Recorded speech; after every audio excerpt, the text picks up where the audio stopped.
Hello, everybody, and welcome into Ray Fisher Stadium here at the Wilpon Baseball Softball Complex on the campus of the University of Michigan for tonight's WCBN Sports broadcast of Michigan Baseball.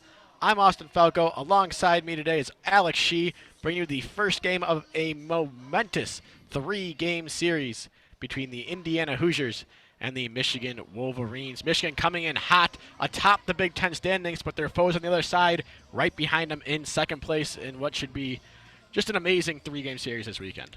Yeah, Austin, it's huge for the Wolverines and for the Hoosiers. It seems like whoever wins this series is going to be in the driver's seat for the remainder of the season, which is just one more weekend after this, to win the Big Ten Conference in 2019. The Wolverines are 2.5 games ahead of the Hoosiers going into tonight's matchup. And in this winning streak right now, 13 games, which is a season high for them, they've really played complete baseball. Offense, defense, pitching, they've done it all. And such a huge game tonight. They have the right guy on the mound. Karl Kauffmann has been unbelievable lately. He's been consistent all year, but his last couple starts especially have been fantastic. The Indiana lineup that Karl Kauffmann will go against today is as follows. Leading off and playing second base is Drew Ashley. The center fielder Matt Gorski bats second. Matt Lloyd, the big designated hitter, bats in the 3 spot. Batting cleanup playing left field is Elijah Dunham. Cole Barr plays third base and bats fifth. Scotty Bradley is the first baseman today in the 6th spot in the lineup. Batting seventh and catching is Ryan Feynman. Grant Richardson plays right field and bats eighth. And rounding out the lineup, the shortstop, Justin Walker. As mentioned, Karl Kauffmann on the mound for Michigan today, the right-handed throwing junior, making his 13th start of the season. He is 8-3 with a 2.30 ERA.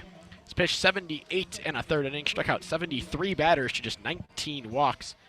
Opposing hitters hit just 205 against the junior right-hander. We are ready to get things underway here. First place in the Big Ten, Michigan. Second place in the Big Ten, Indiana. Stepping up to the plate is Drew Ashley, and we are just about ready for some baseball here at Ray Fisher Stadium. Absolutely beautiful night. A little bit on the chillier side, but the sun is out right now, and it's a perfect time to watch the top 2 heavyweight. Let's go at it for the Big Ten champion. Not for the Big Ten championship, but certainly to control the conference going into these last two weekends. I mean, for both teams could come out of it. Michigan could come out of it having clinched a share at least of the Big Ten title. Indiana could come out of it potentially with the lead in the Big Ten with a sweep. First pitch of the ball game from Karl Kauffmann to Drew Ashley is in there for a strike. Ashley squared on a bunt and pulled back. First pitch, 8:03 p.m. Kauffmann now winds up righty to righty. 0-1 pitch. This is a ground ball up the middle. Blomgren initially sits back on it, now charges. Fields throws to first base in time for out number 1 here to start off the ball game. And Kauffmann has been good recently. In the past 2 games we've called together, Austin, opposing batters have really struggled to get good, hard contact off of Kauffmann. But last weekend against Maryland, he did start to give up the long ball. He gave up 2 home runs, something he hasn't done since April 13th against Ohio State. 4 of his 5 home runs have been in just those 2 outings. Otherwise, very good at avoiding hard contact. That's paramount against this Indiana lineup. And a line drive shot towards left field. This is hooking near the corner, and that ball is foul. Indiana leads the conference in home runs. Indiana and Michigan are the 2 biggest home run hitters in this conference. They both have great defenses as well. Or should I say great offensive, but Michigan has a great pitching staff and really improved defense that is pretty much the reason why they're in the lead right now, and their pitching staff should give them the slight edge over the Hoosiers. 0-1 pitch, fouled off back behind the plate, and the count is 0-2 now. Mentioned Indiana, the leader in the conference in home runs. Not only leader in the conference, the leader in the entire nation in home runs. They have 81 homers as a team. They're just 4 shy of the all-time team record for home runs in a season, set back in 2010 by the Arizona State Sun Devils, I believe. I'm sorry, that was the school record. Indiana State and Tennessee Tech are second in the nation. And you might as well call them the Bloomington Bombers. But Michigan is second in the nation in team ERA. So that will hopefully allow them to get Indiana off their game a little bit and not hit quite as many dingers. The 0-2 pitch was low for ball one, and now we're waiting a second as Gorski calls timeout at the plate. Yep, be paramount to keep Gorski off the bases. The Big Ten leader in stolen bases, tied with Jordan Brewer of Michigan. 1-2 pitch breaking ball gets away behind the plate. It's low and away. That'll be ball two. Gorski on the season, a .291 batting average, getting on base at a .380 clip, and 11 home runs. He really does it all, does the center fielder. Kaufman winds up now, 2-2 pitch. This one's tapped behind the plate, foul. Gorski stays alive. And just a couple pitches ago, it was partially blocked by Joe Donovan, who's really improved over the course of the season behind the plate. He's a really good ball blocker, but in the past couple weeks, he's just playing very good defense, has not made many mistakes at all. Kaufman puts the glove at his belt, and that brings it up to his mouth as he winds up for a 2-2 pitch. Breaking ball in the dirt, taken again by Gorski. Great at bat undergoing here. And when he's been at his best this year, Kaufman has been very economical with his pitches. Very rarely do you see him in a really long at-bats and laboring throughout innings. And if he can be quick and get ahead in counts, he'll get a lot of strikeouts, he'll get a lot of outs, and he should be successful tonight. Kaufman ready for a payoff pitch. Here it comes. Just misses low with what looked like a fastball there. Ball four. So Gorski works the 7-pitch walk. He's on base. And as you said, a threat to steal over there. But a huge threat coming to the plate right now in Matt Lloyd. Gorski with 18 steals, the same amount as Jordan Brewer, like you said, Austin. But it's going to be really key here for Kaufman to shake that last pitch off. He just missed with a fastball, which has been very good for him this season, especially with 2 strikes.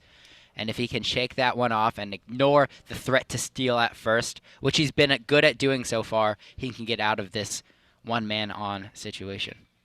Matt Lloyd hits a high fly ball deep towards center field. Jesse Franklin's going back at the track, at the wall, and makes the grab on the track. Matt Lloyd gave it a huge ride to almost straight away center field. Jesse Franklin able to track it down, tossed it back towards the infield, just missed doubling up Gorski over there at first base, but a long out number 2. And that's a big break for the Wolverines. Just missed by Lloyd, didn't quite get all of it. It looked like Franklin was running out of room on the warning track, had his arm out, was probably able to touch it with his palm, but he caught that one on the track. And another hard hit ball off Kaufman. You don't want to see that, but with the best pitchers, their mistakes are close but no cigar from home runs. Coming up to the plate and swinging and missing at a breaking ball is Elijah Durham, the left-handed hitting left fielder. He's down in the count 0-1 now. And it's a pretty good sign that if like we saw right there, Kaufman missed a couple times on his fastball, but so far has not given up any runs and not quite far enough to be a home run. Probably landed about 390. Short lead over there at first base. 0-1 pitch is fouled off towards the Indiana dugout. It's 0-2 now.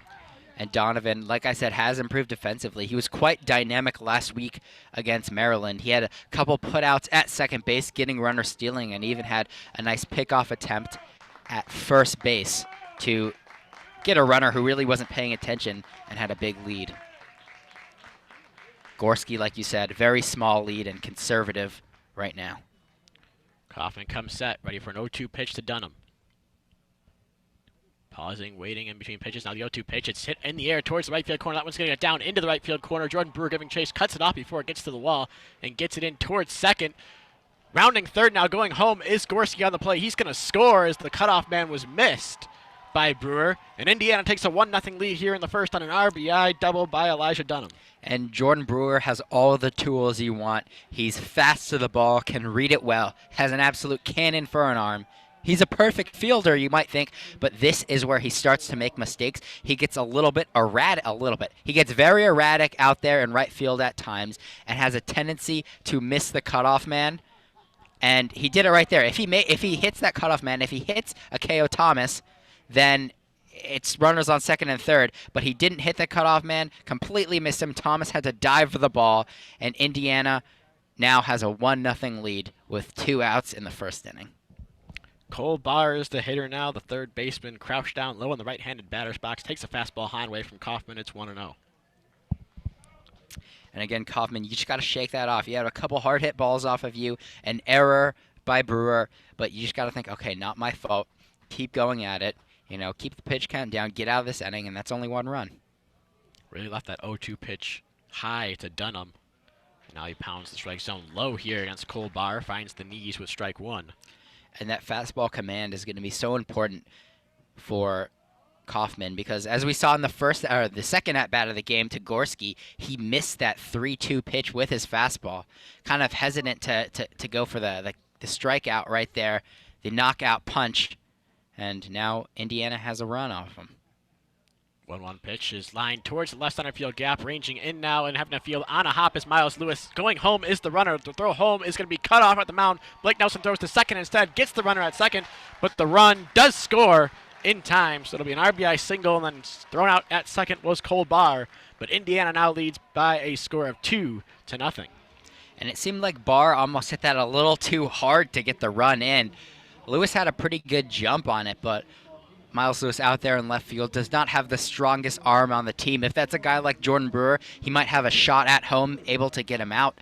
But Lewis did the smart thing. He wasn't too confident in himself. He didn't say, oh, I'm going to go throw this guy out at home. He made the smart play, hit the cutoff man like Brewer failed to do, and then good heads-up play by Nelson to catch the ball and then throw it straight to Akeo Thomas, who made a good tag to get Barr out at second base. They gave up 3 runs, and Kaufman gave up a bunch of really good hits and hard contact, but they got out of that inning. And it's one thing if you're a team with kind of a weak offense that doesn't hit the ball that well and you're on the road, but Michigan is one of the best offenses in college baseball in this conference, and they're at home. So a 2-run lead, especially when as many things went wrong for Kaufman and his defense out there, that's really not all that bad. They got through the inning. Now it's their time to hit. Indiana finds some early cracks in the Wolverine armor. We'll see if the Wolverines can do the same to the Hoosiers. Said Indiana, the second highest scoring team in the Big Ten by a wide margin over third place. The team in front of them, the team coming up to bat right now that has the following lineup for today's ball game. Jordan Wogu leads off as the designated hitter. Center fielder Jesse Franklin bats second. Batting in the 3-hole, the right fielder Jordan Brewer. Jimmy Kerr bats in the cleanup spot and plays first base. Blake Nelson, the third baseman, bats fifth. Batting sixth, playing left field, is Miles Lewis. Jack Blomgren is the shortstop. He bats seventh. Catcher Joe Donovan is batting eighth today. And rounding out the lineup in the 9-hole is the second baseman, Akeo Thomas. They will face the right-handed throwing senior for the Hoosiers, Paulie Milto. Milto all over the individual career records boards at Indiana, making his 13th start of the season. He's 6-5 with a 3.04 ERA. Pitched in 83 innings this year, struck out 81 batters, walked just 13, and hitters hit just 238 against the big right-hander. And he's a stat line that's pretty similar to Carl Kaufman's, and he's this ace of this staff. And he might be First pitch to Jordan Wogu is on the outside corner for a strike. It's 0-1. He's a pretty big guy standing out there on the mound. He might be a little bit intimidating, but not quite as intimidating as the leadoff hitter for Michigan, Jordan Wogu, the scariest leadoff hitter in college baseball. 0-1 pitch to Wogu is grounded foul down the third base line, and now it's 0-2. Wogu has just been on a tear lately. 3 home runs in his last 5 games. He's just been smoking the ball. He's a huge guy, incredible athlete, and has been dynamite. He has a nearly 500 on-base percentage as his leadoff hitter. That's exactly what you want. 0-2 pitch, hanging in there with the breaking ball and fouling it off there was Wogu. So the count will remain 0-2. And as Wogu is behind the count right now, 0-2, it's worth noting that in the last couple weeks, he's been aided by his approach with 2 strikes. He's been very good hitting with 2 strikes, and he chokes up on the bat a lot more than he used to. That allows him to shorten his swing, and has really helped him in these 2-strike scenario. He doesn't strike out as much as he did earlier in the season. 0-2 pitch again. Fastball just off the outside corner. Now it's 1-2. Good eye right there. That fastball was pretty hard to lay off.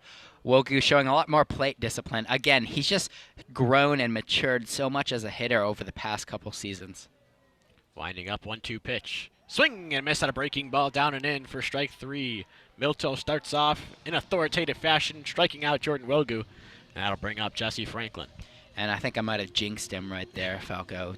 strikes out right there after getting behind 0-2. Really great start to the game for Milto. Exactly what you want.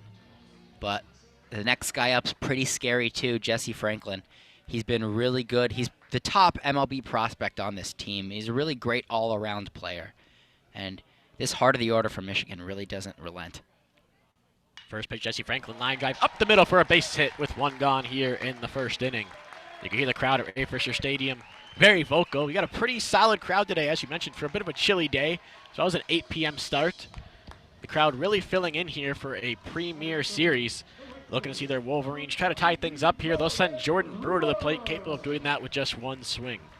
Yeah, now the sun's starting to go down, Falco. It will get a little chillier. Perhaps if it was a bit sunnier and warmer, we'd see a little bit of a bigger crowd, but still pretty nice tonight, especially on a Friday night. It'll have a really late end time. Jesse Franklin, short lead over there at first. Doesn't stripe a whole lot of bases, especially compared to the rest of the Wolverine team. He fakes going here on the first pitch, and Jordan Brewer takes the pitch low for ball one. And Jordan Brewer is in the top 3 in the Big Ten in nearly every single offensive category. He's really been Superman for the Wolverines. He does it all and has just been an absolute beast out there. Brewer, the Big Ten leader in slugging percentage and batting average, hits the 1-0 pitch high on the infield towards the first base side. Camping under it is the first baseman, Bradley. He makes the grab in fair territory for out number 2. And really good work so far by Milto. The top 3 Wolverines have gone down pretty silently so far. Franklin got his single on the first pitch. But other than that, a weak infield pop-up by Brewer kind of jammed him up high. And then a strikeout by Wogu. And Nelson, who's a guy without really much power, or excuse me, Jimmy Kerr's up right now. But Nelson behind him is a guy without much power, but he's such a great presence to have in the middle of the lineup that gives so much protection to these big, heavy hitters. As you mentioned, it's Jimmy Kerr at the plate right now. The left-handed hitting first baseman takes a breaking ball on the outside corner for a strike 0-1. Looked like it might have missed just a bit. You can hear the crowd not agreeing, but Jim Shaley indicated that is strike 1. Franklin acting like he was going to run after that pitch, but held up. He's a guy that he only has 3 stolen bases on the year, but he does have good wheels. 0-1 pitch foul straight back to the screen, and now the count is 0-2 on Jimmy Kerr. Franklin, starting center fielder. Last year he played some first base for the Wolverines. This year, pretty much starting every game he's played in center field. In addition to pretty good speed for a guy of his size, he also has a really good vision and can track balls down almost like an elite NFL route runner. Kerr down in the count here, 0-2, trying to avoid being the second strikeout victim for Paulie Milto. Milto winds up 0-2 pitch, breaking ball in the dirt. Nice stop back there by Feynman. The count is 1-2. The defensive lineup for Indiana across the outfield, it's Elijah Dunham in left, Matt Gorski in center, Grant Richardson's in right field. Left side of the diamond, you got Cole Barr over at third base.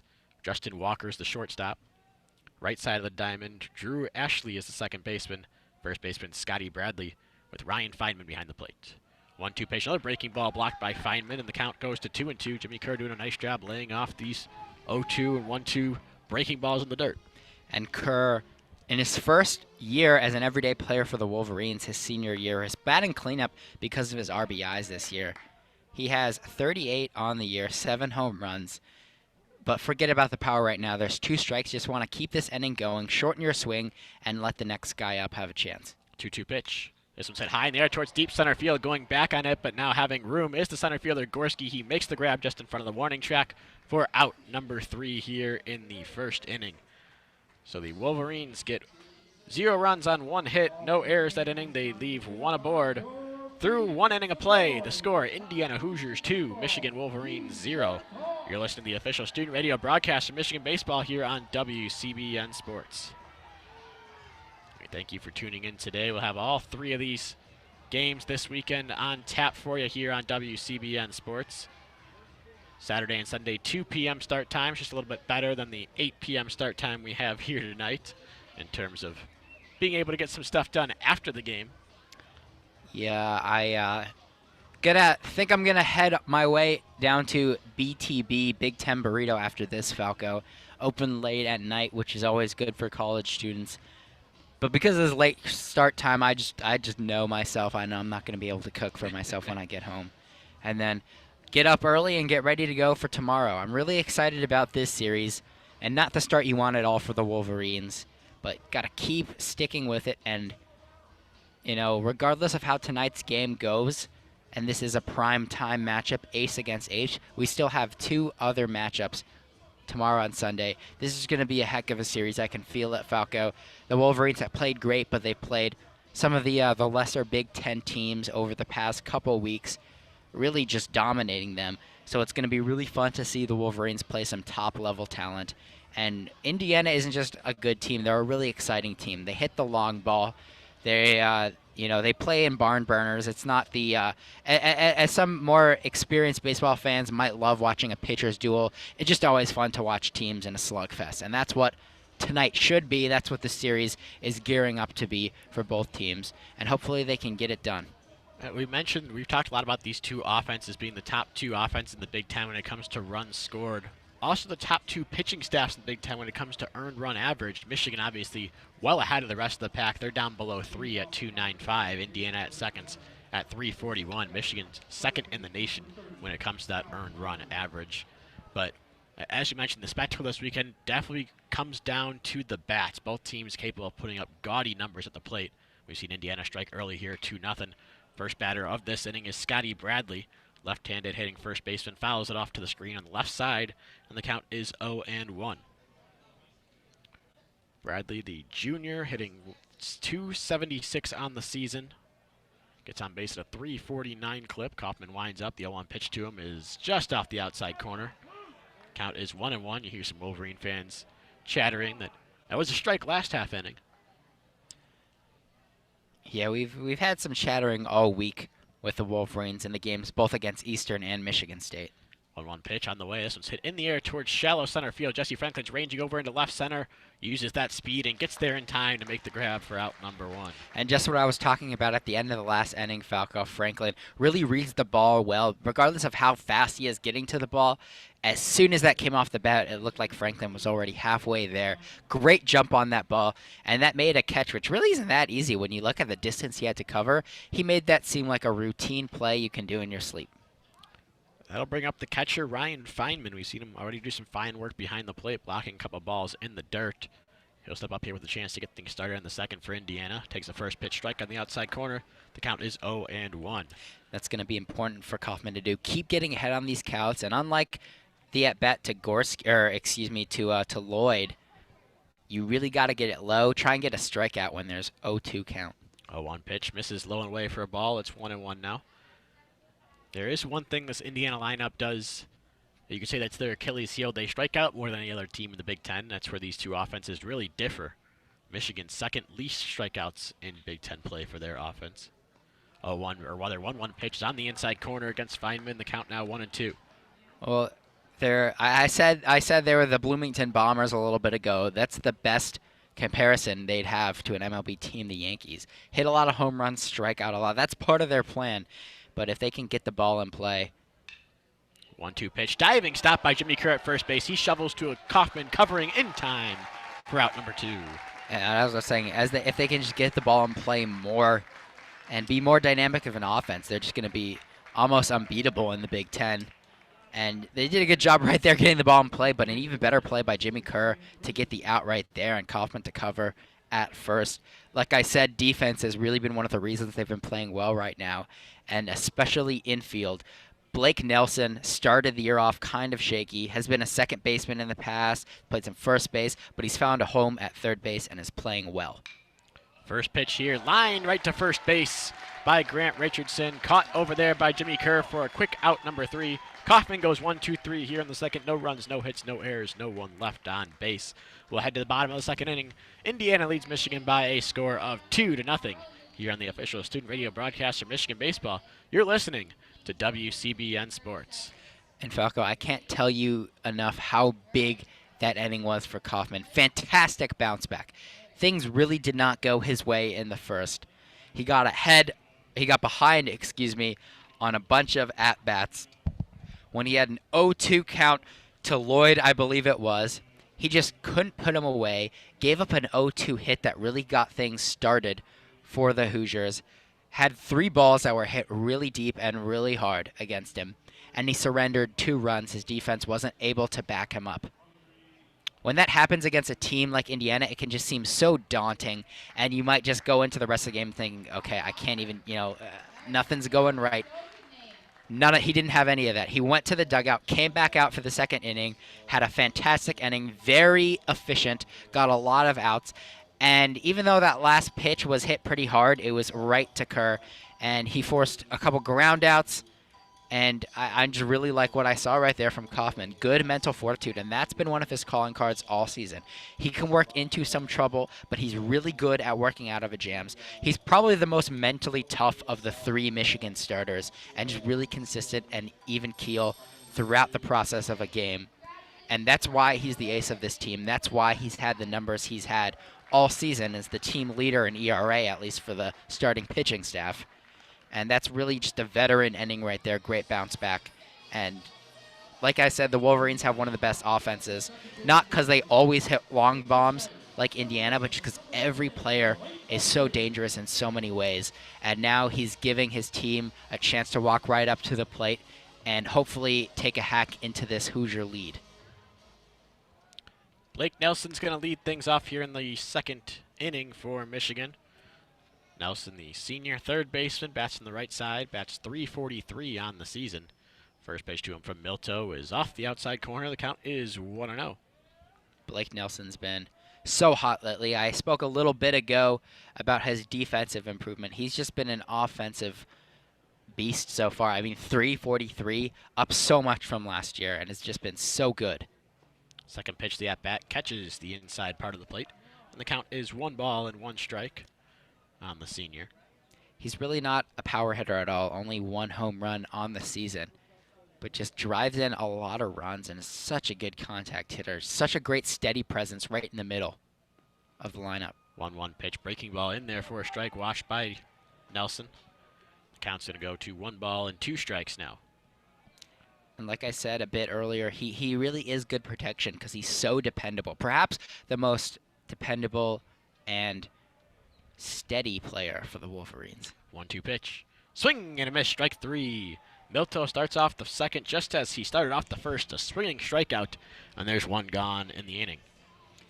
And the Wolverines as a team don't strike out much. Nelson especially doesn't strike out very much.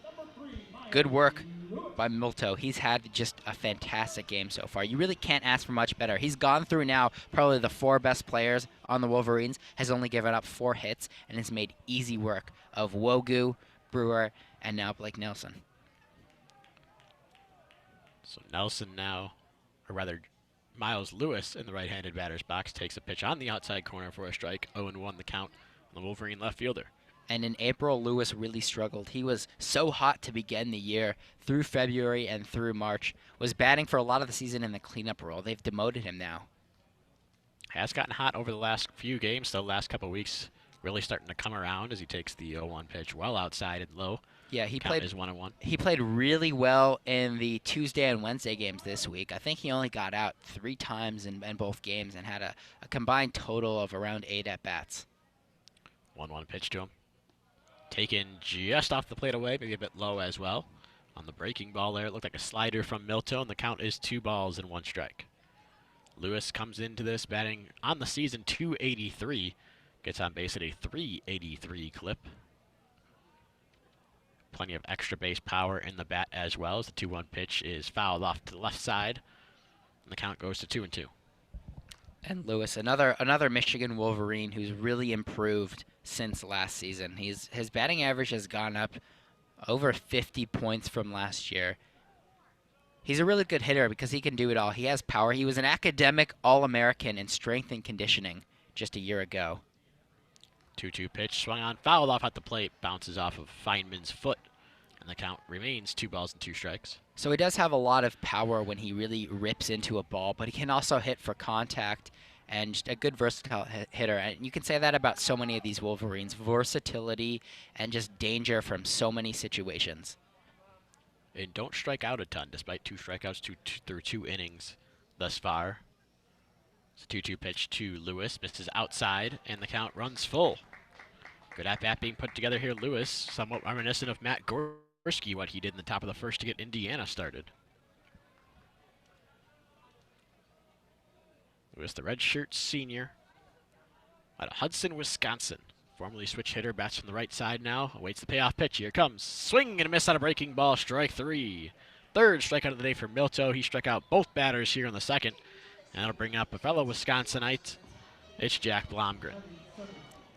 Fantastic strikeout right there by Milto. Third of the game. And, I mean, you really couldn't draw it up much better. The Wolverines do not strike out. They're so steady, so consistent. And they've just done nothing so far. And it's only the second inning, but 3 strikeouts in 2 innings. There's still another batter up. Jack Blomgren takes the first pitch high and away for a ball, 1-0. Blomgren blossoming in his sophomore campaign, .294 batting average, .402 on base percentage, but facing a tall task out there in Milto, who is actually the Big Ten leader, active Big Ten leader in strikeouts. 1-0 pitch. Misses high, ball 2. And just adding to that total, he's now, as of this sentence, just 2 away from tying for second all-time in career strikeouts at the University of Indiana. Or rather, Indiana University. 2-0 pitch to Blomgren. Takes a fastball right down the pipe. The count's 2-1. And this is the first time tonight that Milto's been behind in the count. He started with 2 balls, got a strike right there in the previous pitch. But it's important that Blomgren can make a good at-bat out of it. There's 2 outs. Just get something started. Milto comes set, puts the glove near his mouth. Now winds up the 2-1 pitch foul right back to the screen by Blomgren. And just like that, it's evened up at 2-2. And Blomgren's a guy who doesn't have the best plate discipline on the team, but like you said, Falco, just so improved from last year. Really was a defense-first player, but this year he's really blossomed on offense. .294 on the year, 2 home runs, 32 ribs. I just can't wait to see what he can do in his next year, his 3rd as a Wolverine. 2-2 pitch. Misses outside for a ball, 3-2. Good job to lay off the slider there by Blomgren. He's worked it full, just as Lewis did before him. We'll see if the result's any different. Yeah, that was a really good pitch by Milto. His slider, a go-to pitch, gets a lot of strikeouts, as we've seen already tonight. But Blomgren, studying the pitcher well, did right to lay off that. 3-2 pitch. This one's bounced towards shortstop. Walker's going to make the play on the backhand. Throws over to first in time to get Blomgren by a step and a half for out number 3. Milto goes 1-2-3 and answers Kaufman here in the bottom of the second. So Michigan, no runs, no hits, no errors, no 1 left. We'll head to the 3rd inning. The score, Indiana 2, Michigan 0. You're listening to the official student radio broadcast of Michigan baseball here on WCBN Sports. An interesting note about Paulie Milto, who's doing an excellent job keeping this Wolverine lineup down through almost the entire first time through the order. Actually was not a pitcher coming to Indiana. Pitched just 5 innings in his high school career. Was a first baseman originally. You can see the big size on him for sure. You see where he would have fit in over at first base. But transitioned to a pitcher his freshman year, and it seems to be the right move for him, I'd say. Yeah, I mean, how many times am I going to say this tonight? Michigan, one of the great offenses. But he's just been dominant so far. And he's been a very good pitcher this season. A lot of strikeouts, like you said. A couple away from the school record, leading the Big Ten. This is when you become a Big Ten championship. In big-time moments like this, prime-time games against the first-place team in the league. So far, he's proven himself. And it's only 2 innings. So much can change. But he's just been dominant in a way that Kaufman has not tonight. And like I said, Kaufman had a good bounce-back inning in the second. But Paulie has made other child's play out of the Wolverine top half of the lineup. And now he'll face, not now, but in this next inning, he'll face the bottom 2 guys for the Wolverines. You'd like to think he makes easy work of them, too. But right now, let's talk about Kaufman. Kaufman, a good bounce-back inning in the second. Let's look to see him keep it going here in the 3rd against the bottom of this lineup right now, Justin Walker. And probably the only guy that you can say is maybe a bit of a break in this Indiana lineup, and Justin Walker hitting just 192 on the season. He fouls the first pitch off down the left field line. I'll get out of play. Count 0-1 on the shortstop. Sophomore shortstop out of Lafayette, Indiana. Little convert there from the Purdue area of the state. Got him down to Bloomington. The 0-1 pitch to him. Swung on, foul, straight back to the screen. It's 0-2 now. And here we go, an 0-2 count. You really want to see Kaufman do something right here. Perhaps get Walker to chase. And you don't want to be too aggressive here because Walker is hitting 193. He's been stone cold this season, below the Mendoza line. Play it safe. Try and get this strikeout, and just don't overthink it. 0-2 pitch. Misses high and away. The count goes to 1-2. Looked like Kaufman might have tried to break off a slider there, but didn't quite break enough back to the outside corner. And that's exactly where you want your mistakes to go. Unlike against Lloyd, his mistake didn't end up costing him a hard hit ball. 1-2 pitch hit high in the air towards left field. Ranging out is third baseman Nelson. Ranging in is Lewis. Lewis is going to call him off and make the grab in shallow left for out number 1. Good way to get the first out for Carl Kaufman.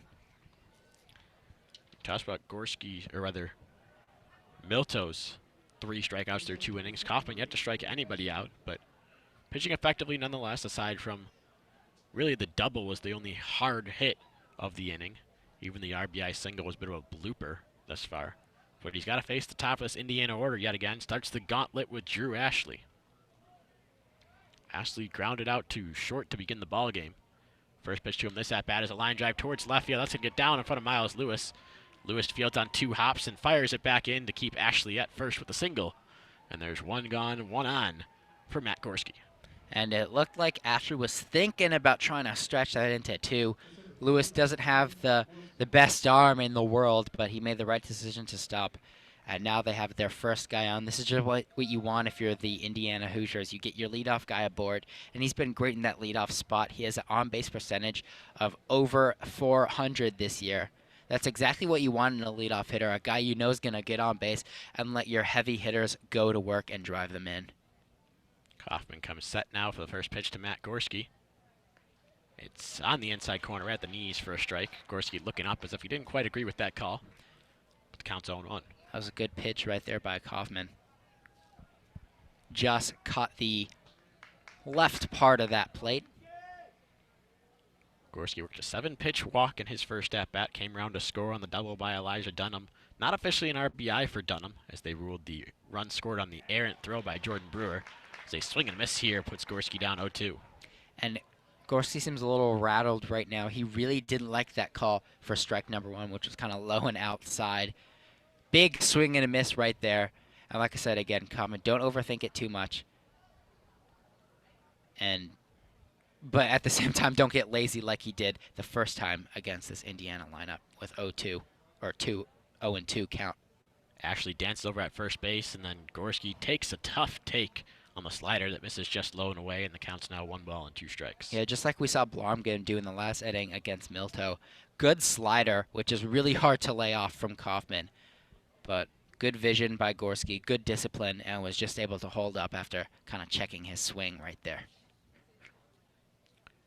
Gorski awaits 1-2 pitch. Swing and a miss. Strike 3. Looked like a slider there. Put it down, but over the plate. And that's the first strikeout of the day for Carl Kaufman. 2 outs here in the top of the 3rd. Great job by Kaufman. Finally able to put him away. We haven't seen that yet in the game from Kaufman. But here comes the heart of this lineup. 47 RBI, 14 home runs, batting 299. Lloyd is such a dangerous hitter. He's tied for the Big Ten lead in home runs, tied for the Big Ten lead in RBIs. Right up there in slugging behind Jordan Brewer and Jordan Rogu of Michigan. The big bat of Matt Lloyd looms large in that left-handed batter's box. He takes a first pitch slider on the inside corner for a strike. Doesn't like the call again. Looks back towards his dugout for a second. And the count's 0-1. And this is really where the game is going to be won if you're Michigan. Kaufman going against these 2, 3, 4, 5 hitters. Wasn't quite successful the first time around, but now he starts with 2 outs. Kaufman pitching off the first base side of the rubber, checks the runner. Now comes set, holding, and the 0-1 pitch. This one's another slider, but Lloyd is ahead of and fouls it down the right field line. The count is 0-2 on the big man. Of course, stealing is such a big part of the college game. Ashley, not taking the biggest lead out there, but when he has attempted to steal this year, he's been perfect. He's 8 for 8.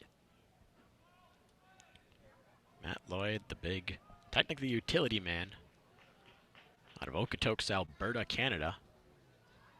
He's up there on the career saves list, actually, at Indiana. A big DH awaits the 0-2 pitch. High fastball. Takes it for a ball 1-2. And the infield right now shifted towards the right, towards that Indiana dugout. Blake Nelson is playing almost in between third base and second base with Blomgren. Couple steps to the left of second base at K.O. Thomas deep, and Jimmy Kerr holding the runner on at first. 1-2 pitch to him. This one's hit down the left field line. That'll get foul out of play. And the count's going to remain 1-2. And again, Lloyd just needs to make him work right here. Down 1-2 with 2 outs. He's a great hitter, but if you can keep fouling the ball off, spoiling pitches, making Kaufman work, nothing has come easy for him so far. And that's when you're going to force the pitcher to make a mistake. And if you're Matt Lloyd, you can certainly feast off of mistakes, as he's done so many times this season. Scoreboard here at Ray Fisher Stadium imploring the crowd to make noise. And the 1-2 pitch, breaking ball, just misses low, maybe a bit inside. Donovan really didn't do any favors there for Kaufman standing up on that one. And the count's going to go to 2-2. And the crowd was cheering. They thought he had it. For him up here where we are, Falco, in the booth, it looked good, but I guess was a little bit low. Not too much arguing from the Wolverines bench right now. Donovan, maybe if he had held it, might have gotten the call, but it just barely missed low, maybe a tad inside as well. But a good pitch there brings the count to 2-2. Here is the 2-2 pitch. Swing and a miss, strike 3. Blew it right past Lloyd there. Second straight strikeout for Kaufman, second strikeout of the day overall. And Indiana goes without scoring here in the third on 1 hit. No errors for the Wolverines that inning. They strand 1 to the Indiana Hoosiers. We'll head to the bottom of the third. Indiana still leads Michigan by a score of 2-0. You're listening to the official student radio broadcast of Michigan Baseball. You're listening to WCBN Sports. And that's great work from Kaufman. Like I said, the most mentally strong pitcher on this Wolverine team. And he has been pitching great so far. He had 2 strikeouts this inning, but it didn't come easy. It's not his best stuff tonight. The last couple times, minus the Maryland game, we've seen him pitch here at home. It just looked so easy. It doesn't look easy at all tonight, but he's really battling back, and that was another really strong inning from Kaufman. There wasn't really much hard contact at all in the third, and especially when he's going against Milto, who's just been fantastic so far. He's looking like a true ace out there. Kaufman's done a great job to battle back, stay in this game, and 2 runs really isn't much in college baseball, especially 2 runs against the Michigan Wolverines.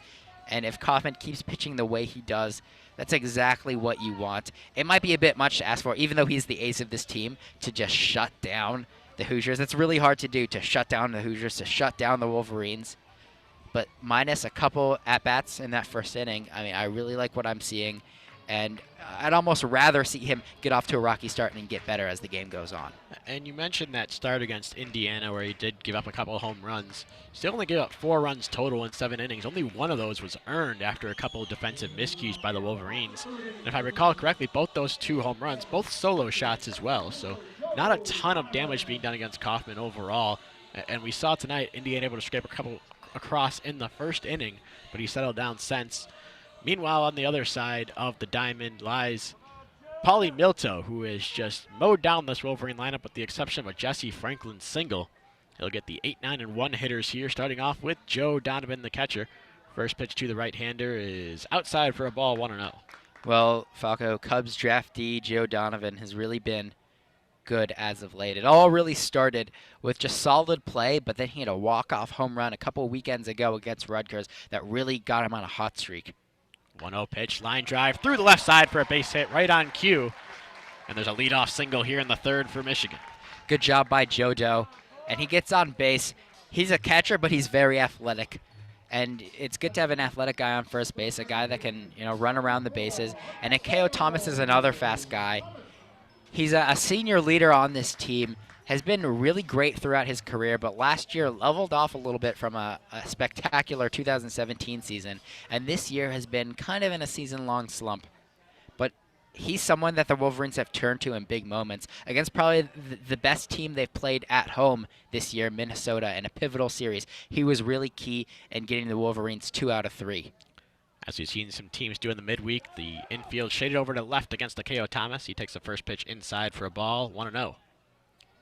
And if Akeo Thomas can kind of get out his inner Derek Jeter and go inside out right here, there's really a lot of real estate to work with. Coming set is Milto.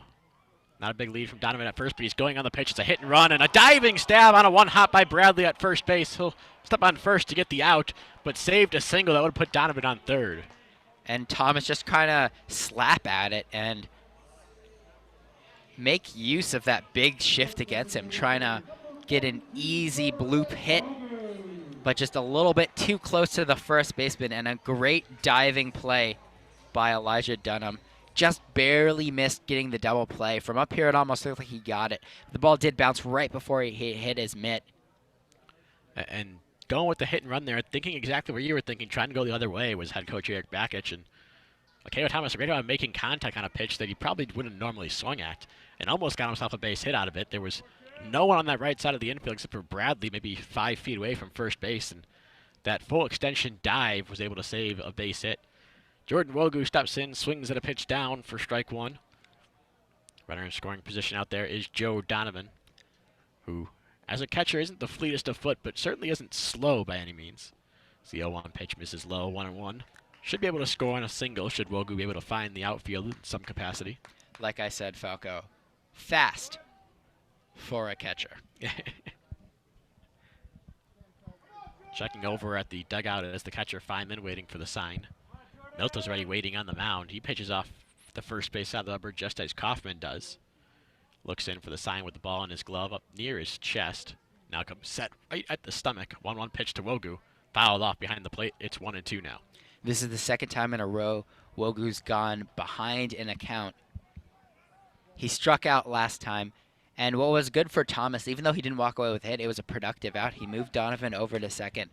You want to see Wogu, who's improved so much with 2 strikes, to even if he can't get a hit here or get on base like he does so much, be productive and move Donovan over even more.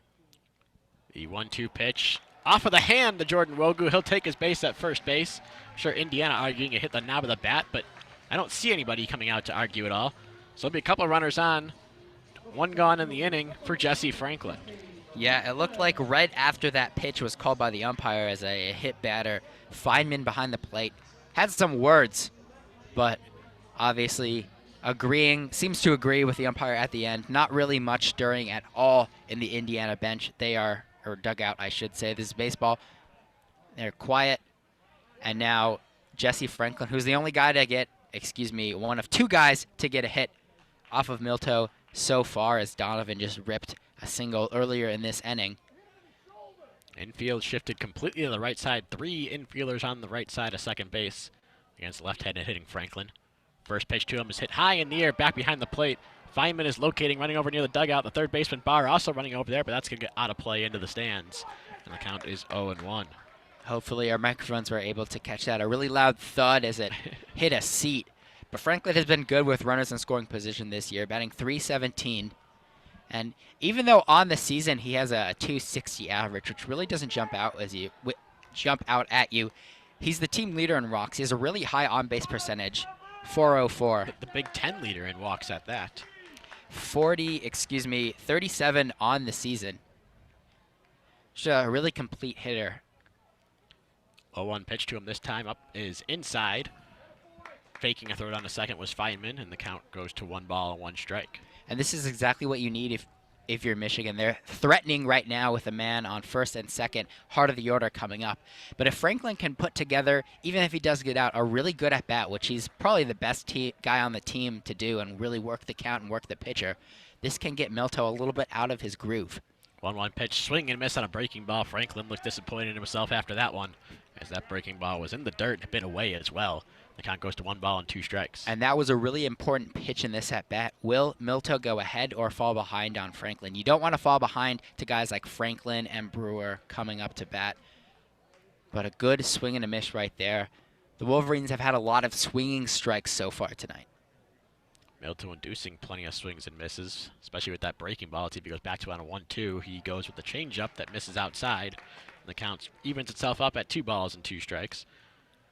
Mentioned Franklin, very good at working at bats. And one of the things I like to say about Jesse Franklin is you can get him to swing and miss at a breaking ball once, but if you throw him another one down in the dirt just as he just swung and missed, he is going to lay off that 95 times out of 100. He might just be the smartest hitter on this Wolverine team. Just great baseball IQ from the Seattle native. 2-2 pitch, breaking ball hit high in the air, back behind the plate again, running over his bar towards the dugout, and that one I was also going to find the stands, actually find the overhang, and then roll out of play.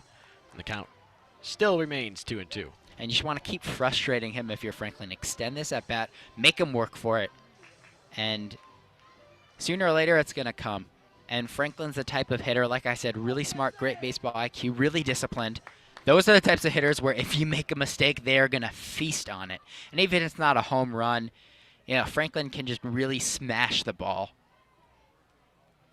And if you keep wearing down the pitcher, keep fouling balls off, keep spoiling it, you're eventually going to get your shot. 2-2 pitch, swing and a miss at a high fastball, strike 3. Jesse Franklin doesn't strike out too often, but he does right there. Good pitch from Paulie Milto. His 4th strikeout of the day brings up 2 outs here in the 3rd. That was a really good job by Milto, mixing and matching pitches, changing his speed through a couple breaking balls, a changeup, and then got him with the heater. Good work in using his full bag of tricks to get Franklin to go down swinging. And that'll bring up Jordan Brewer, trying to drive in a run or 2 for Michigan here in the 3rd. He chops one foul to the left side. The count is 0-1. And this is when you need Brewer to step up. He's had a sensational season for the Wolverines. He has done everything for them. But now, under the lights, in a big situation against one of the best pitchers in the league, you're down 2. You need him to come up big right here.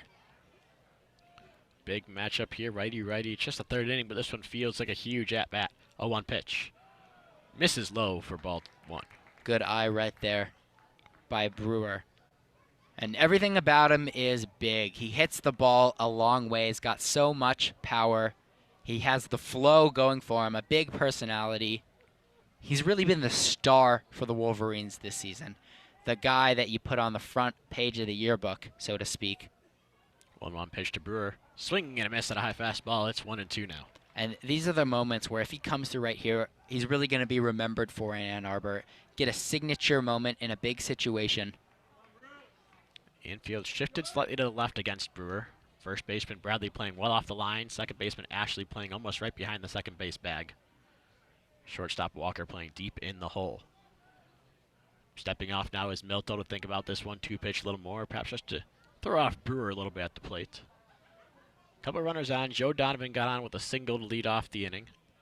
Jordan Wogu got on with a hit by pitch a couple batters later.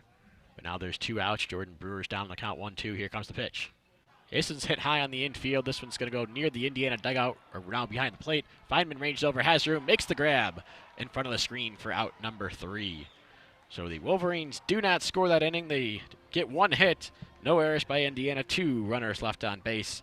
We're through 3 innings of play here at Ray Fisher Stadium. The score, Indiana 2, Michigan nothing. You're listening to the official student radio broadcast from Michigan Baseball here on WCBN Sports. And that's disappointing from Brewer. Second time he's popped out in consecutive at-bats. Has not made good contact. Hasn't really had a rocket foul ball either. And really, it's hard to say slumping. The guy's never really slumps this season. Still hitting almost 400 in Big Ten play. Still hitting up over 360 on the season. But over the last few games, Jordan Brewer popping the ball up a lot more. Not looking quite as comfortable at the plate. Had his long on-base streak snapped. I think it was 36 games before he failed to reach base in Tuesday's ball game against Michigan State. Although, that's a bit of a technicality. He did reach base twice on fielder's choices, but those don't count towards your on-base streaks because you did end up making an out in some capacity on that play. And Brewer might want to take a little bit of a hint from Jordan Wogu, who has really done a good job when he's gotten in a hole this year and really shorten up his swing, simplify his game so that you're not always thinking smash, smash, home run, long ball. if Jordan Brewer can kind of simplify it, like I said, maybe choke up a little bit, shorten his swing, just focus on hitting the ball well, getting it in play, then maybe he can kind of go out of it. And like you said, it's not really a slump, but that's just a testament to how well he's hit so far. When he's not doing something incredible in every game, we start to say, hey, isn't something up here? But I have faith that Brewer can get through this. I mean, he's already had 2 at-bats in the top 3 innings. Michigan getting some guys on base. They got 2 base runners right there, more than they've had so far in this game. And Kaufman's coming back on the hill. He's improved in every inning so far. If you can just keep improving if you're Michigan. As good as Indiana is, you'd like to think Michigan is the better team. And if they keep playing better, eventually Michigan can get ahead. First pitch of this at-bat to Elijah Dunham's hit down the left field line, ranging over as Miles Lewis had to play it on a hop, and it's just going to bounce over the sidewall and get out of play. That's a leadoff ground rule double on the first pitch of the 4th inning by Elijah Dunham. And so close to catching that ball was Lewis. You'd like to think if someone out there with a little bit better wheels could have gotten there. Lewis had a pretty fine jump, but just a little bit too far. Maybe if he dove, he could have got there, but he was a little bit behind it. It would have had to kind of be a forward and to the side, maybe Spider-Man, if you're an elite gymnast, you can make that. But Miles Lewis, very strong, a good athlete, but if he was a little more fleet of foot, would have got there just over his reach and far right of the foul line to drop in there for a good, aggressive lead-off double. And now they're already knocking on the door here with no outs in the 4th inning. Kaufman, like I said, though, is pretty good at working out of jams. Cole Barr, the 3rd baseman, up to bat. First pitch to him is a slider, misses low, ball 1. And right now for Kaufman, you just had a leadoff double. Just take it 1 pitch at a time, okay? It's the beginning of at-bat. Let's pitch some strikes. Let's make a good, solid pitch right here. Get in front of the count. We'll go from there. Don't get too far ahead of yourself. Calm yourself down. But he's the best at doing that on this team. 1-0 pitch to Barr, misses high for ball 2, and Barr's ahead in the count 2-0. Back in the 1st inning, Barr drove in the only RBI of the game, 2nd run of the game overall, when he singled out to left field. Lewis's throw into the infield was cut off by Blake Nelson on the cut down Barr trying to take 2nd. So ahead in the count here, 2-0 with another RBI opportunity. Dunham out there at 2nd. Kaufman comes set, checks the runner, 2-0 pitch, line drive into left field for a base hit. That'll get near the corner. Dunham's going to come around to score. Trying for 2nd is Barr. The throw in by Lewis is going to be not in time. Did Barr come off the base on the slide? No, he didn't. Good work by Barr. That one was ripped. The first double to lead off the inning, a little bit higher, but right there, Barr smashed that one. No doubt about it. He's now driven out all the runs so far. I think so, if I'm not mistaken. Technically in the RBI category, yes. Yes. The first run was not an awarded error. an RBI because of the error. But it is 3-0 now. Indiana here in the top of the 4th, making a dent in this vaunted Michigan pitching staff with one of the best offenses in the Big Ten, one of the best offenses in the country. They're going to keep it rolling here. Nobody out. Runner remains in scoring position. And up comes Scotty Bradley, the first baseman. Bradley, the left-handed hitting first baseman, flew out to center field in his first at-bat. Jesse Franklin made a nice running grab in the left center field gap. First pitch to him this time around is off the outside corner with what look like a 2-seamer, and the count is 1-0.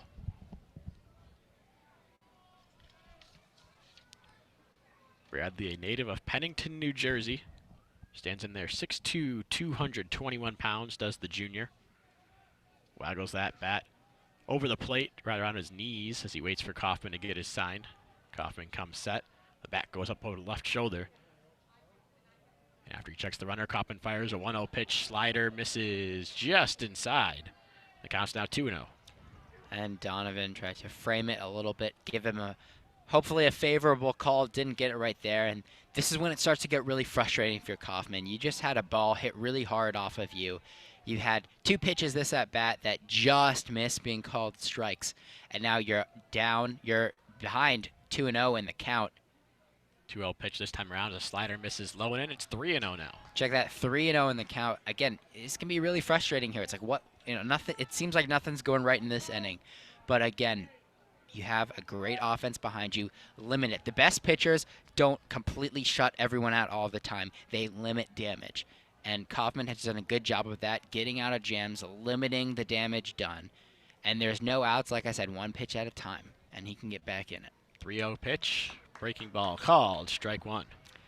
Gets that one called right there. Looked like a slider. Maybe actually a two-seamer on that one. A little bit of late down there, movement. right around the knees.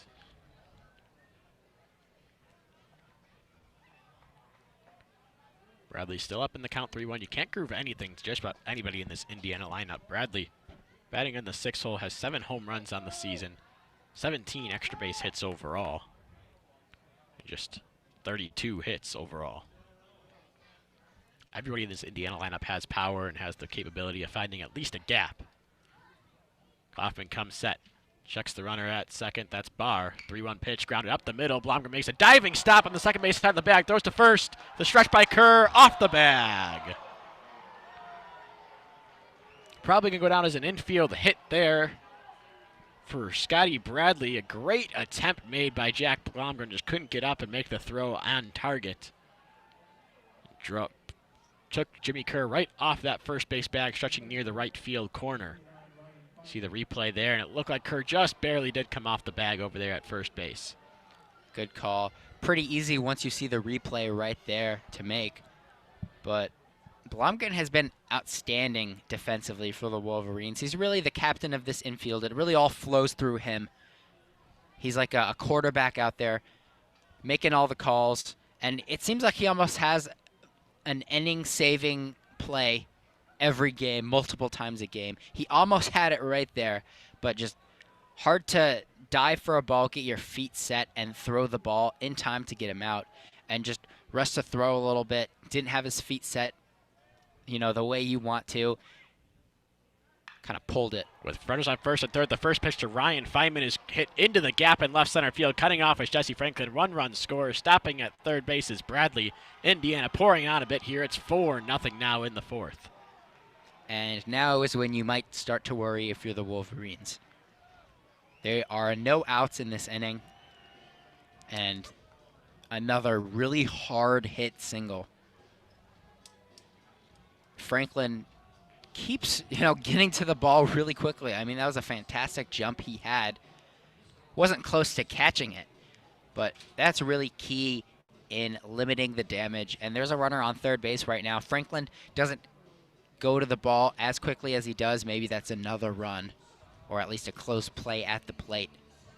Chris Fetter going out to the mound right now for a mound visit. No action in the Wolverine bullpen as of this speaking, but Indiana has a double, single, double to lead things off here in the 4th. And there's still nobody out. I'll bring up Grant Richardson now, the right fielder. Richardson hit a hard line drive right at Jimmy Kerr in the first inning. Easily could have been a hard hit double or single of his own. See if he can find a gap this time around. The left-handed hitter stands tall in that left-handed batter's box up there at 6'2", 186. Out of Fishers, Indiana. A couple of Fisher, Indiana natives on this squad. Home of Zach Irvin, former Michigan basketball player. First pitch, the breaking ball, swing and a miss on the slider there. It's 0-1. Good pitch by Kaufman to come out and get a swing and a miss. And it's going to be huge here for Kaufman to get 0-2 in this count. He's really been behind this entire inning. And it's hard to pitch when you're throwing balls, you're losing your command a bit. It's hard to throw in those strikes and have it not be a perfectly placed pitch for the batter to just take a good whack at it. The second time through the lineup, the Hoosiers are really seeing the ball well, it seems like, out of Kaufman's hands. They know what he's going to do with it, and it becomes even more predictable when you're down. 0-1 pitch foul straight back to the screen. Right on it was Richardson there, but he's down the count now 0-2. And here we go, 0-2 count. You want to see Kaufman get something going right here. A strikeout would be huge, as a ground ball, if it's hit softly enough, could mean a run. A fly ball could be a run. Obviously, a single could be a run, could even be 2. Strikeout would be about the best thing you could possibly ask for right now if you're Carl Kaufman. Infield shaded to the right side as the foul ball off to the left side. I'll get out of play and bounce off of Yost Ice Arena and back into the stadium gates. The count's going to remain 0-2 on Grant Richardson. And they're looking for the ball out there. Kind of hard to find as it's getting rather dark outside. But that was a good pitch by Kaufman. A pitch where it's kind of hard to lay off. Got him to swing at it, but it's so high and far off the plate, it's going to be really hard to get nice, solid contact for a hit. And here's a line drive towards should be Kerr. Weather one hopper. Kerr fields it, takes it to the bag himself, but a run comes across the score. That's the 5th run of the ball game now. Indiana's up by a score of 5-0 after the RBI ground out. And the Hoosier dugout is up and celebrating right now. Fantastic inning for them so far. Good for the Wolverines. Pretty good at bat from Kaufman. Pitching to get him down in the count 0-2. Finishing it up and getting a weak ground out to first. The downside of getting a weak ground out is that with a runner on third, he was able to easily make it home to get the Hoosiers' 5th run of this ball game.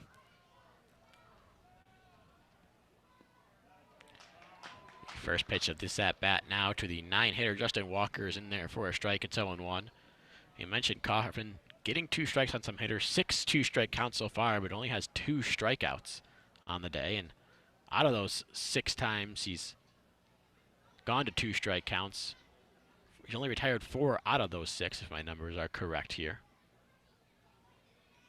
Anytime you get 2 strikes, you want to be able to control how many guys get on base, and a .333 on-base percentage with 2 strikes isn't great, but another 2-strike count here as this one's fouled off to the right side. It's 0-2 now on Walker. Walker is one of those 2-strike counts so far on the day from Kaufman before he flew out to Miles Lewis in left field. Left-handed hitting shortstop. Waits the 0-2 pitch. Here it comes. This one's grounded towards the left side. Blomgren's going to backhand, takes a look at home, but not going to have a play there. So he throws to first. Another RBI ground out for Indiana, and they lead 6-0 now. And another weak ground ball allows the runner to score. And Blomgren is a guy who's so dynamic defensively. He often throws the ball in situations where you tend not to. You usually conservatively just throw to first. Blomgren has gotten so many putouts at third and at home this year, but that ball was just hit too softly for him to even think about it. He did the right thing. Probably would have been safe anyway, but Blomgren still made a just good decision when it can be really hard, especially for a guy like Blomgren, to pass that opportunity up, but got the second out. Back to the top of the Indiana order for the 3rd time today, and it's Drew Ashley taking a first pitch ball outside. It's 1-0. Benjamin Kaiser's made his way down to the Michigan bullpen and is starting to throw a little bit out there. Kaufman just at 55 pitches now here in the 4th, but getting rocked hard by Indiana. As the 1-0 pitch misses low, the count's 2-0 now. And you really said it, rocked hard. They've just been hammering the ball so far. We haven't really seen many bloops. Whatever they've done for bloopers and soft ground balls, Michigan has been able to turn into outs. But every time Indiana has really gotten the barrel on the ball, they've just destroyed it tonight. A lot of really hard hit doubles and singles. And what they already have, almost 5 hits this inning. They have 4 hits this inning, if I'm not mistaken. Kaufman's 2-0 pitch misses down and in, and he's not missing by much, but he is missing nonetheless, and he's down on the count here 3-0. Ready for the 3-0 pitch. Here it comes. Called strike with the fastball. It's 3-1 now. Drew Ashley 1 for 2 today, grounded out in the 1st, singled in the 3rd, but was stranded at first base in that inning. As you mentioned, Indiana 4 hits to start off this inning. Double, double, single, double. All 4 of those runners have come across to score as Kaufman's retired the next 2 after that. Winding up, 3-1 pitch here to Ashley. Called strike on the outside corner. Ashley started to make his way down to first base, but then had to take a couple of steps back to the batter's box. Kaufman with a chance to get out of the inning here finally. This is huge for Kaufman. Just get out of the inning. Forget about the 4 runs scored. Give your team a chance to bat. Get out of the inning, and it's important to keep going into this game. 3-2 pitch from Kaufman. Winds up. Here it comes. Hit in the air to the right side. Kerr's giving chase near the sidewall. Will he have room over there? He will not. So that one's going to get into the Indiana bullpen. The count will remain 3-2. He's at around 60 pitches right now, Austin.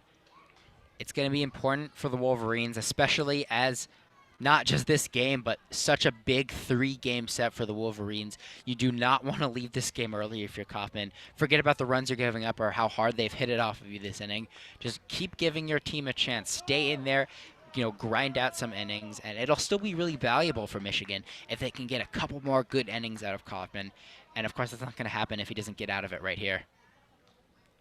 Kaufman gets a sign at the belt, now brings the glove up. 3-2 pitch again on its way. Swing and a miss, strike three, and a good two-seamer moving inside on Drew Ashley. So Kaufman gets his third strikeout of the day, but not before Indiana does some serious damage. They get 4 runs on 4 hits. No errors, no one left on. We're ahead to the bottom of the fourth. Michigan in a hole here for the first time really in a long time. They're down 6-0 to the Indiana Hoosiers. You're listening to the official student radio broadcast for Michigan baseball. You're listening to WCBN Sports. And that was huge for Karl Kaufman. Really good job pitching during that at-bat. Fell behind 3-0 count and was able to claw his way back in, finish up, and get a strikeout. And gets out of the inning. A lot of damage was done, but now the Wolverines have a chance to start making their way back into this game. They will do so at the middle of their order, the same spot in the order that Indiana started their last inning with, the 4, 5, and 6 hitters. For Michigan, that's Jimmy Kerr, Blake Nelson, and Miles Lewis, all of which made outs the first time they came up to the plate. Fly out and a couple of strikeouts out of those 3 thus far, but Paulie Milto looked a little more vulnerable in the third than he did in the first couple innings. Michigan just needs to keep getting better each inning, which they've done so far. And again, like I said for Kaufman, part of getting out of that inning, why it was so important, was just to limit his pitch count. Be able to go deeper into this game. The same goes for the Michigan hitters. They really need to, if they're not going to start getting runs right now, they got to start going to work. Long at-bats, really make Milto work for this game, and try and run him out as early as possible. They are not hitting him well at all so far. He's been dominant.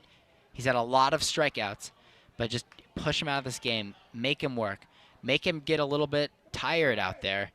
And the Wolverines are good enough that if Milto gets tired, if he starts to make some mistakes, they are going to pounce on it. However, he really hasn't given them much to do, much to hit at all tonight. Jimmy Kerr steps in. First pitch to him this time is a fastball, misses high and away for a ball, 1-0. Kerr flew out to center field in his first at-bat. Put a nice swing on the ball, but ultimately was tracked down out there by Gorski just shy of the straightaway center field track. 1-0 pitch to Kerr. It's a breaking ball, misses just off the plate away. The count now 2-0. And this is what happened to Kaufman a lot in the innings he's had where he's given up some runs, just missing with his fastball. Doesn't get quite enough late movement on it. 2-0 pitch on the way to Kerr is a fastball. Look at a two-seamer there with a little movement that caught the outside part of the plate. And the count now is 2 balls and 1 strike on Kerr. As you mentioned, Kerr really in his first season as a full-time starter for the Wolverines. 2-1 pitch to him is fouled off the catcher, Feynman, and off out of play. So the count will go to 2-2. If I'm not mistaken, Kerr has started in every game this season for the Wolverines. Moved up in the lineup, has batted cleanup for most part of the last month or so. 2-2 pitch to him. This one's grounded towards the first baseman. His counterpart, Bradley, fields it and takes it to the bag himself for out number 1 here in the 4th. Maybe should have laid off that one. It looked a little bit inside. Kerr able to turn on it, but not able to generate enough power. Ground out to the first baseman, like we've seen the Hoosiers do to him a bunch of times when he's been in the field. But on the wrong end of that one was Kerr. It looked like maybe a bit of a breaking ball moving down and in on Kerr. He chased it and fouled it over, or rather grounded it right down the first baseline. That'll bring up Blake Nelson, who was retired on strikes in just 4 pitches against Milto back in the second inning of this one. Takes the first pitch low and away for a ball, 1-0. A strikeout, not something we've seen a lot out of Nelson. Just his 28th strikeout in over 140 at-bats this season. As with many of these Wolverines, does not strike out too often. This time he gets a high chopper to his counterpart at the third base side of the diamond. Barr fields over there. A strong throw to first to get Nelson with plenty of time. And there's now 2 quick outs in the 4th. Well, Barr really rocketed that one, and just really good stuff by Milto. Just really weak ground balls. It's disheartening to see for the Wolverines faithful out here. After how hard Kaufman got rocked in the last inning. You know, easy at bat. Kerr took some balls, but then weak ground ball to first. And just a really emphatic throw by Barr. Miles Lewis grounds one towards the shortstop position, diving and not making the play as it gets into center field was Walker. 2-out single here from Miles Lewis on the first pitch of his at-bat. There's a runner on with 2 gone in the inning. Jack Blomgren will take his spot at the plate. And in the last week or so, the Wolverines have had some good 2-out rallies. They've been better hitting in holes down with 2 strikes in the count, and it started to translate to some success. They've had some good rallies with 2 outs. They had a couple really nice ones against Maryland where they really started to blow the game out later past the 5th inning, extending innings, getting runs on the board. Blomgren's going to ground softly to third base. The third baseman, Barr Fields, on the run. Short hop fielded over there by Bradley. Nice pick on the other end for out number 3. A quick inning here in the 4th. Michigan gets a hit but does not score. No errors. 1 man left on that inning as well. So we'll head to the 5th inning of play now. Indiana coming into Ann Arbor making a statement. They're up 6-0 over the Wolverines here on the official student radio broadcast for the Michigan Wolverines baseball team. You're listening to WCBN Sports. Austin Falco, Alex Shee on the call for today's ball game. We'll have the call for you all weekend long. Tomorrow's game, 2 p.m. start time. It'll be myself and Nick Hornberg coming in for that one. And on Sunday, you can hear this same duo, myself, Austin Falco, Alex Shee, at the conclusion of this series, another 2 p.m. Eastern time start. And besides the music playing right now over the PA system, it's pretty quiet. After the inning that the Hoosiers had, the Wolverines, like I was talking about, really, if they're not going to get runs, make Milto work for it. At least threaten a little bit, but they did anything but that. Lewis swung at and got a hit on the first pitch of the at-bat. Blomgren doing the same, but just grounding out weakly. And it will be Kyle Kaufman staying in the ball game now here in the 5th. Didn't necessarily expect that, but to be honest with these top 3 hitters that are so feared in this Indiana lineup is one of his stronger parts today. He's retired so far out of these 7 times they come to the plate. He's retired them 5 times, whereas it's that 4 through 6 spots, or rather 4 through 7 spots in the order that have reached 5 times, or rather 6 times out of their 8 times at the plate today. That middle of the order doing some serious damage against Kaufman, so we'll see if he can do anything against the 2, 3, and 4 hitters. Just try to get through the 5th inning. As you mentioned, save some bullpen arms for head coach Eric Bakich. We saw Benjamin Kaiser warming up. He went a couple innings in the ball game on Wednesday, or rather on Tuesday. So certainly available here and can go multiple innings if he can find a good groove. But I'm sure Bakich and the Wolverines would prefer that Carl Kaufman really find a groove of his own and get through another inning or 2 if he can without any damage. Matt Gorski's going to lead things off here in the top of the 5th inning. He is 0 for 1, walk and a strikeout thus far on the day. Tall right-hander awaits the first pitch. He takes high for a fastball. It's 1-0. Gorski 6'4", 195. Another guy out of Fishers, Indiana, is the junior. Talked about his plenty of speed, partly because of that tall frame, long strides. 1-0 pitch to him inside. Counts now 2-0. Here we see Carl Kaufman falling behind another batter yet again.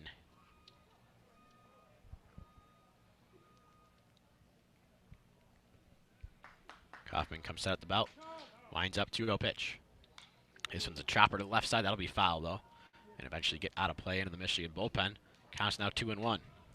Big pitch right here for Kaufman. This can really determine a lot of things in this at-bat. Can he go with 2 strikes and potentially threaten out a strikeout, force the hitter to have to shorten his swing a little bit, just do something to stay alive, or go down 3-1. 2-1 pitch fouled back to the screen, just barely getting a piece of that one was Gorski. The count's evened up at 2-2. It just gets so much harder to pitch, Falco, when you're down 3-1, when you're behind the batter. Because obviously if you don't throw a strike, it's going to be a ball. And Kaufman's a guy where such a good strikeout pitcher. His powers are just weakened so much when he's not threatening to do that. 2-2 pitch, swing and a miss, strike 3. Got him with the slider. Gorski strikes out for the 2nd time today. That's Kaufman's 4th strikeout overall. And there's 1 out here to start the 5th. And right on cue, he does get the strikeout right there, shows his ability to force swings and misses. We've seen a lot of flashes of really good pitching here from Kaufman. Like we were talking about, he went behind down that count, but was able to get right back in it. in the big pitches where he had to throw strikes, he got Gorski to just miss and foul it back, and nice slider breaking ball to make him swing and miss. First swing by Matt Lloyd gets off the end of the bat. The ball trickles foul to the right side. It's 0-1 on the big left-hander. Lloyd 0 for 2 in the day. Kaufman has done a good job of minimizing the damage against him. Had a long fly ball to the warning track in the first, but struck out in the third. Down the count here, 0-1, and this 0-1 pitch is a called strike on the inside corner. It's 0-2 now. And here we go, 0-2 time for Kaufman.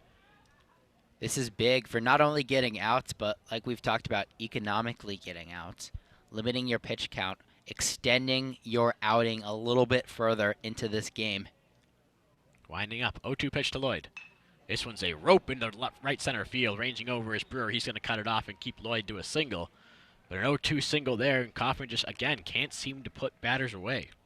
And that's not what you want to see. In the last couple times Kaufman has gone ahead 0-2, we've seen him pitch really hard to hit balls that can still look like strikes. Didn't do it right there, just threw it right down the plate. Good work. Elijah Dunham stepping up to the plate, probably the most dangerous guy in the lineup today against Kaufman. 2 doubles, one in the right field corner, one down the left field line that hopped out of play. See if he can keep the double streak going. He's also scored both times. 2 of those 6 Hoosier runs.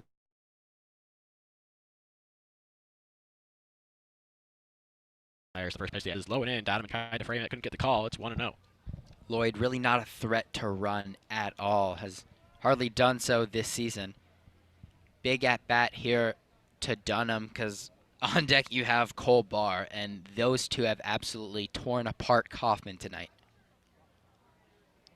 1-0 pitch. Breaking ball misses down. It's 2-0 now.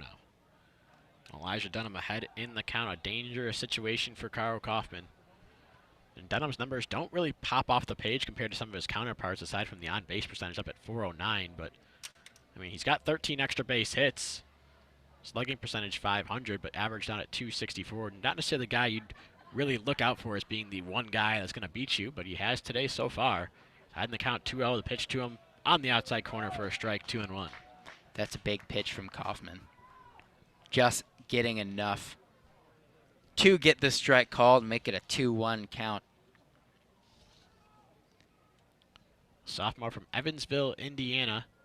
Steps back into left-handed batter's box. Kaufman checks the runner. Lloyd at first. Short lead, but jumping around a bit is Lloyd. 2-1 pitch in this at-bat. Breaking ball called. Strike 2. Had Dunham out in front on his front foot. And the count's now 2-2. And there we go. This is a big pitch for Kaufman here. He has been unable to get Lloyd out, or excuse me, get Dunham or Barr out tonight. Has a chance to get something going here. Would love to see a big strikeout slider. 2-2 pitch on the way. He did try that slider, but it missed down and in, and the count's now 3-2. We'll see if Lloyd potentially running here. 3-2, only 1 out in the inning. And good job laying off that pitch by Dunham. Dunham, I think like I did, saw that slider coming all the way. The left-handed hitter has a little bit of advantage against the righty, being able to see the ball come out of his hand well. Checks the runner again. Now comes set, does Kaufman. Payoff pitch. This one's grounded off the end of the bat down the left field line. That's going to get foul. This has been a good at-bat from Dunham. He's just been very good tonight, and it's been that dynamic duo who, without them, it probably wouldn't be 6-0, maybe only, 1-2-0. But they've really been the game changer so far. Kaufman has been solid to great tonight against the very top and the very bottom of this Hoosier lineup. 3-2 pitch again to Dunham. Hit high in the air towards right center field. Jesse Franklin's giving chase near the track, near the wall. He misses the ball. It bounces on the track, gets off to the wall. 1 run is going to score as being waved around as Lloyd. The relay throw to third base is in time. They retired Dunham over there, but not before another run scores on what will be counted as another double for Elijah Dunham. Indiana is the one that kicks the extra point here at Ray Fisher Stadium. It's 7-0. And throw your hats. That's a hat trick for Dunham. 3 doubles, double for the number 5 hitter, the number 4 hitter on this Hoosier team. And that was huge. It's crazy. I said so much tonight about the Michigan players. and they've done the exact opposite of what they've done all season.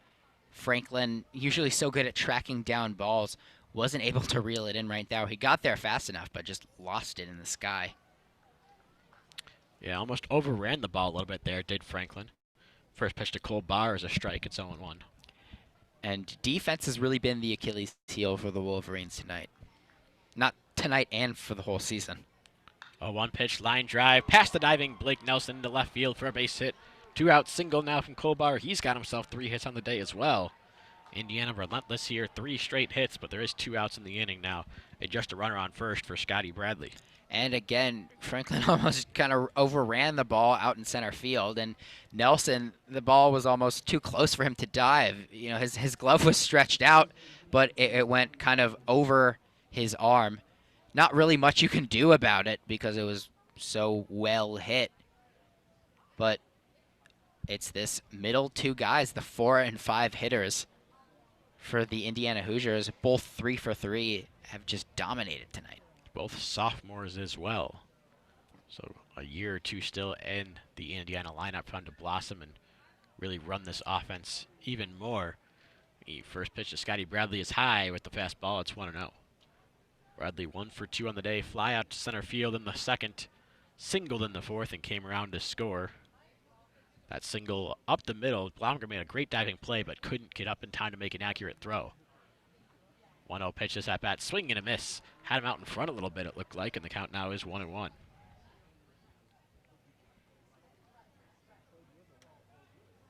And the air is kind of starting to come out of Ray Fisher Stadium. They're really hitting the ball hard, and even when Kaufman put together some good at-bats and, you know, good pitching, got 2 outs, this middle of the order does not relent. Called strike 2 there on the 1-1 slider. It looked like Kaufman going to that slider a lot, it seems, in this game. It's been really the one pitch he's been able to locate effectively for most of this ball game.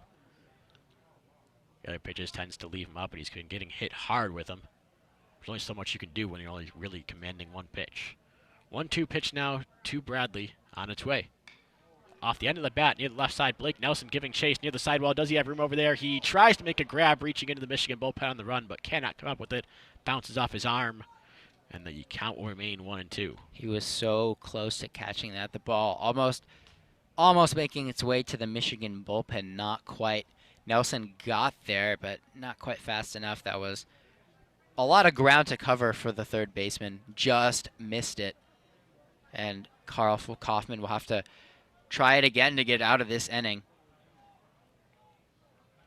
You still had it in the count 1-2 against Scotty Bradley, but really has a tough time putting hitters away today despite the 4 strikeouts.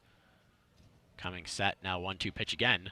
Swing and a miss there for strike 3. Looked like he went the high fastball and blew Bradley away. 5th strikeout of the day, 5th strikeout swinging, but not before Indiana passes one more run across the plate on 3 hits. No errors that time for the Wolverines, but 1 man is left on for the Hoosiers. We are through, or rather halfway home here at Ray Fisher Stadium. The score remains Indiana 7, Michigan nothing. You're listening to the official student radio broadcast for Michigan baseball here on WCBN Sports. And if I'm not mistaken, the football game against Indiana had the same score at one point, or maybe not, but Indiana's up by the touchdown.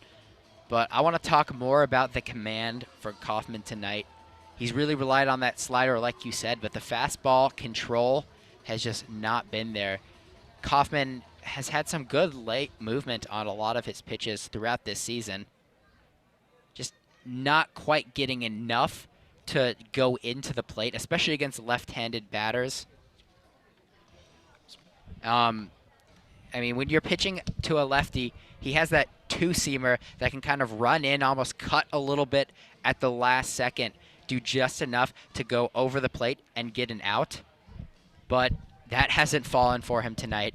When he needs a fastball to get a good strike and put it in a hard location for the batter to hit, he hasn't been able to do that. So when you're not able to deceive the batter and when you're not able to place it where you need to make it hard on the batters, you just can't do as much as you're capable of. And that's what we've seen from Kaufman tonight. And he's had the slider going for him. He's gotten some good strikeouts off of that. He has 5 tonight, and that makes it, if I'm not mistaken, I think the 6th straight game where he has at least 5 strikeouts. But because of that lack of fastball command, we haven't really seen much life from that pitch at all. He's just not able to limit the runs and limit the hits. So while the strikeouts are there, we're just not seeing that complete pitching performance from Kaufman. While on the other side of the field, we've just seen absolute dominance by Paulie Milto. Joe Donovan's going to lead off here in the bottom of the 5th inning. He led off probably the Wolverines' best scoring threat so far, though that's not much at all. Got a couple runners on with 1 out in the inning and stranded them both at first and second. Donovan led off that inning with a single, and he takes the first pitch high and away for a ball. 1-0 now here on the Wolverine catcher. Donovan out of Clarendon Hills, Illinois, the sophomore, winning the starting job here in his 2nd season in Ann Arbor. Takes the 1-0 pitch on the outside corner for a strike. It's 1-1. And Brock Keener did a pretty good job for the Wolverines last year. Donovan, some injury problems throughout the season. Keener, the senior, last year, got a lot of work. He's now still with the team as an assistant. But Donovan has really taken this job and ran with it this season, just getting better and better as the season has progressed. And you've seen so many Michigan players this year that had huge growth from 2018. Donovan's the type of guy where, based on what we're seeing at the end, he could do that next year. 1-1 pitch missed inside, and the 2-1 pitch catches the outside corner. Donovan does not agree on that one. Shakes his head a bit as he looks over for the sign. Not that there really is a sign here on 2-2. Pretty much just hit the ball if it's close and take a bad pitch and work a walk if you can. Either way, Milto winds up. The 2-2 pitch to Donovan. Breaking ball in the dirt. Donovan lays off. The count's 3-2 now. Worked it full. I mean, Falco, really anything would be good at this second. It's just been so silent for the Michigan offense. Really nothing going at all. Really only had that 2nd inning where they threatened with a runner in scoring position. Haven't had one since. 3-2 pitch.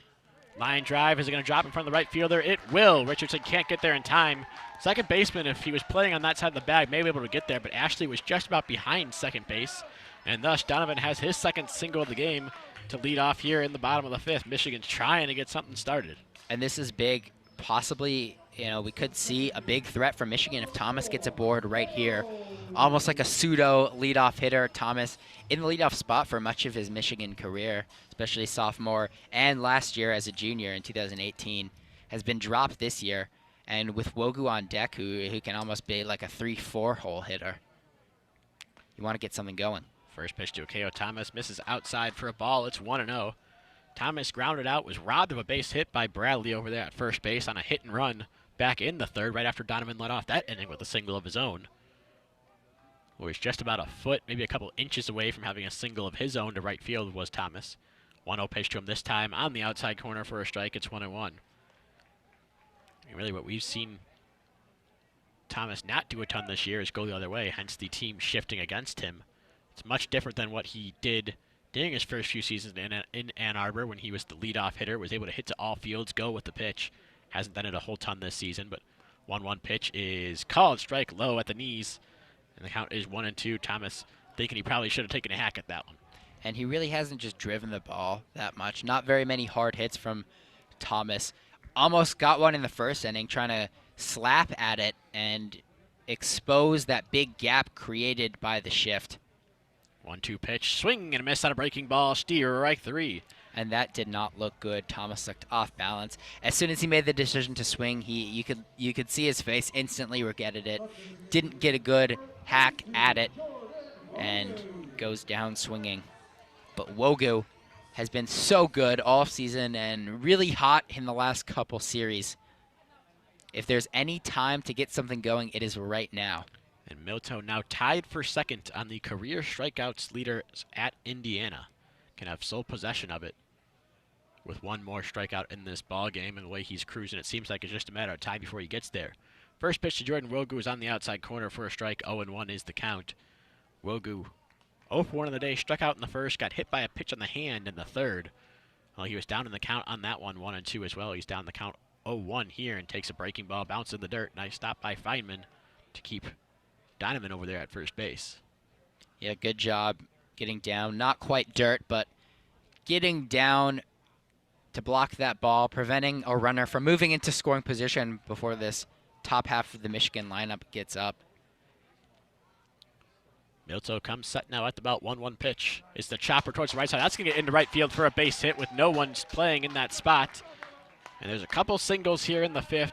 Again, probably Michigan's best scoring chance. Just about mimics what they had in the third. It's Donovan on second, Wogu on first, and Jesse Franklin striding to the plate. Exactly. Deja vu all over again. Hopefully we see a different ending to this story.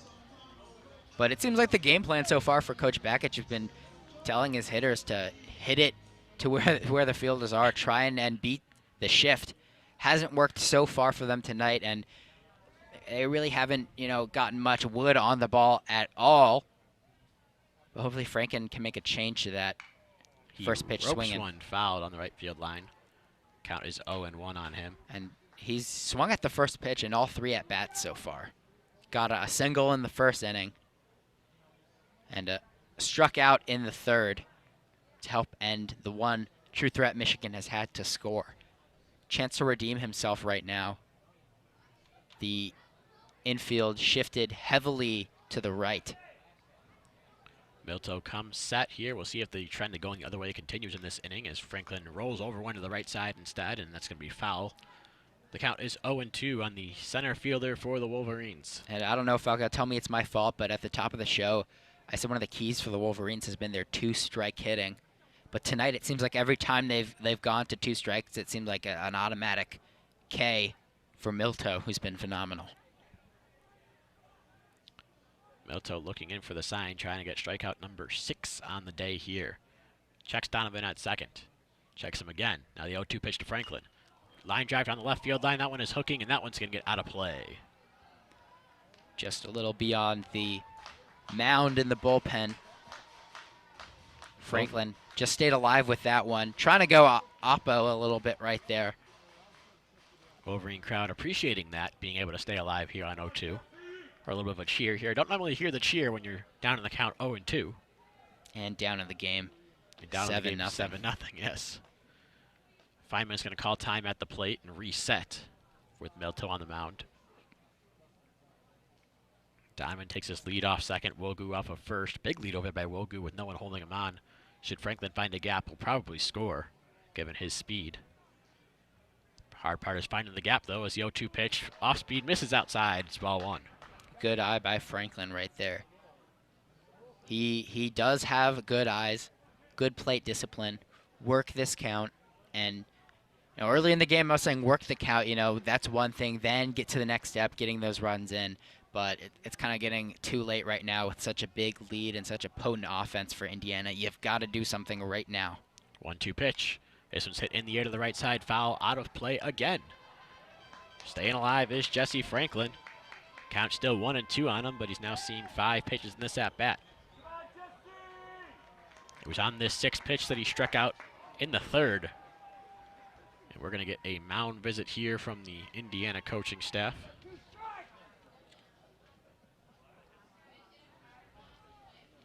That would be pitching coach Justin Parker making his way out to the mound. No action on the Indiana bullpen just yet. No real reason to. Milto really hasn't gotten into any jams yet in this ball game. The next pitch will be pitch number 77 for him in just the 5th inning here, and he's shutting out the Wolverines, one of the most potent offenses in the Big Ten and in the country. And he really has shut them down. I mean, they really haven't had any threat, and they've just gone down quietly. It's not like they've had, they've forced the Hoosiers to make spectacular plays in the field, no long-ranging catches in the outfield, no diving infield stops. They really haven't hit the ball hard at all. They've been silent. I mean, when you say the bats have been silent, they truly have been silent. A lot of swings and misses. And it's kind of frustrating to watch, but you got to change something here. Give your teammates some hope. Give them some reason to get excited. 1-2 pitch to Franklin again. Fouled off to the right side again. The crowd really starting to get into it here for Jesse Franklin. Got a little "We Will Rock You" going coming out of that pitching coach visit to the mound. Crowd getting on their feet. You hear "Let's go Jesse" a bunch from the crowd over here.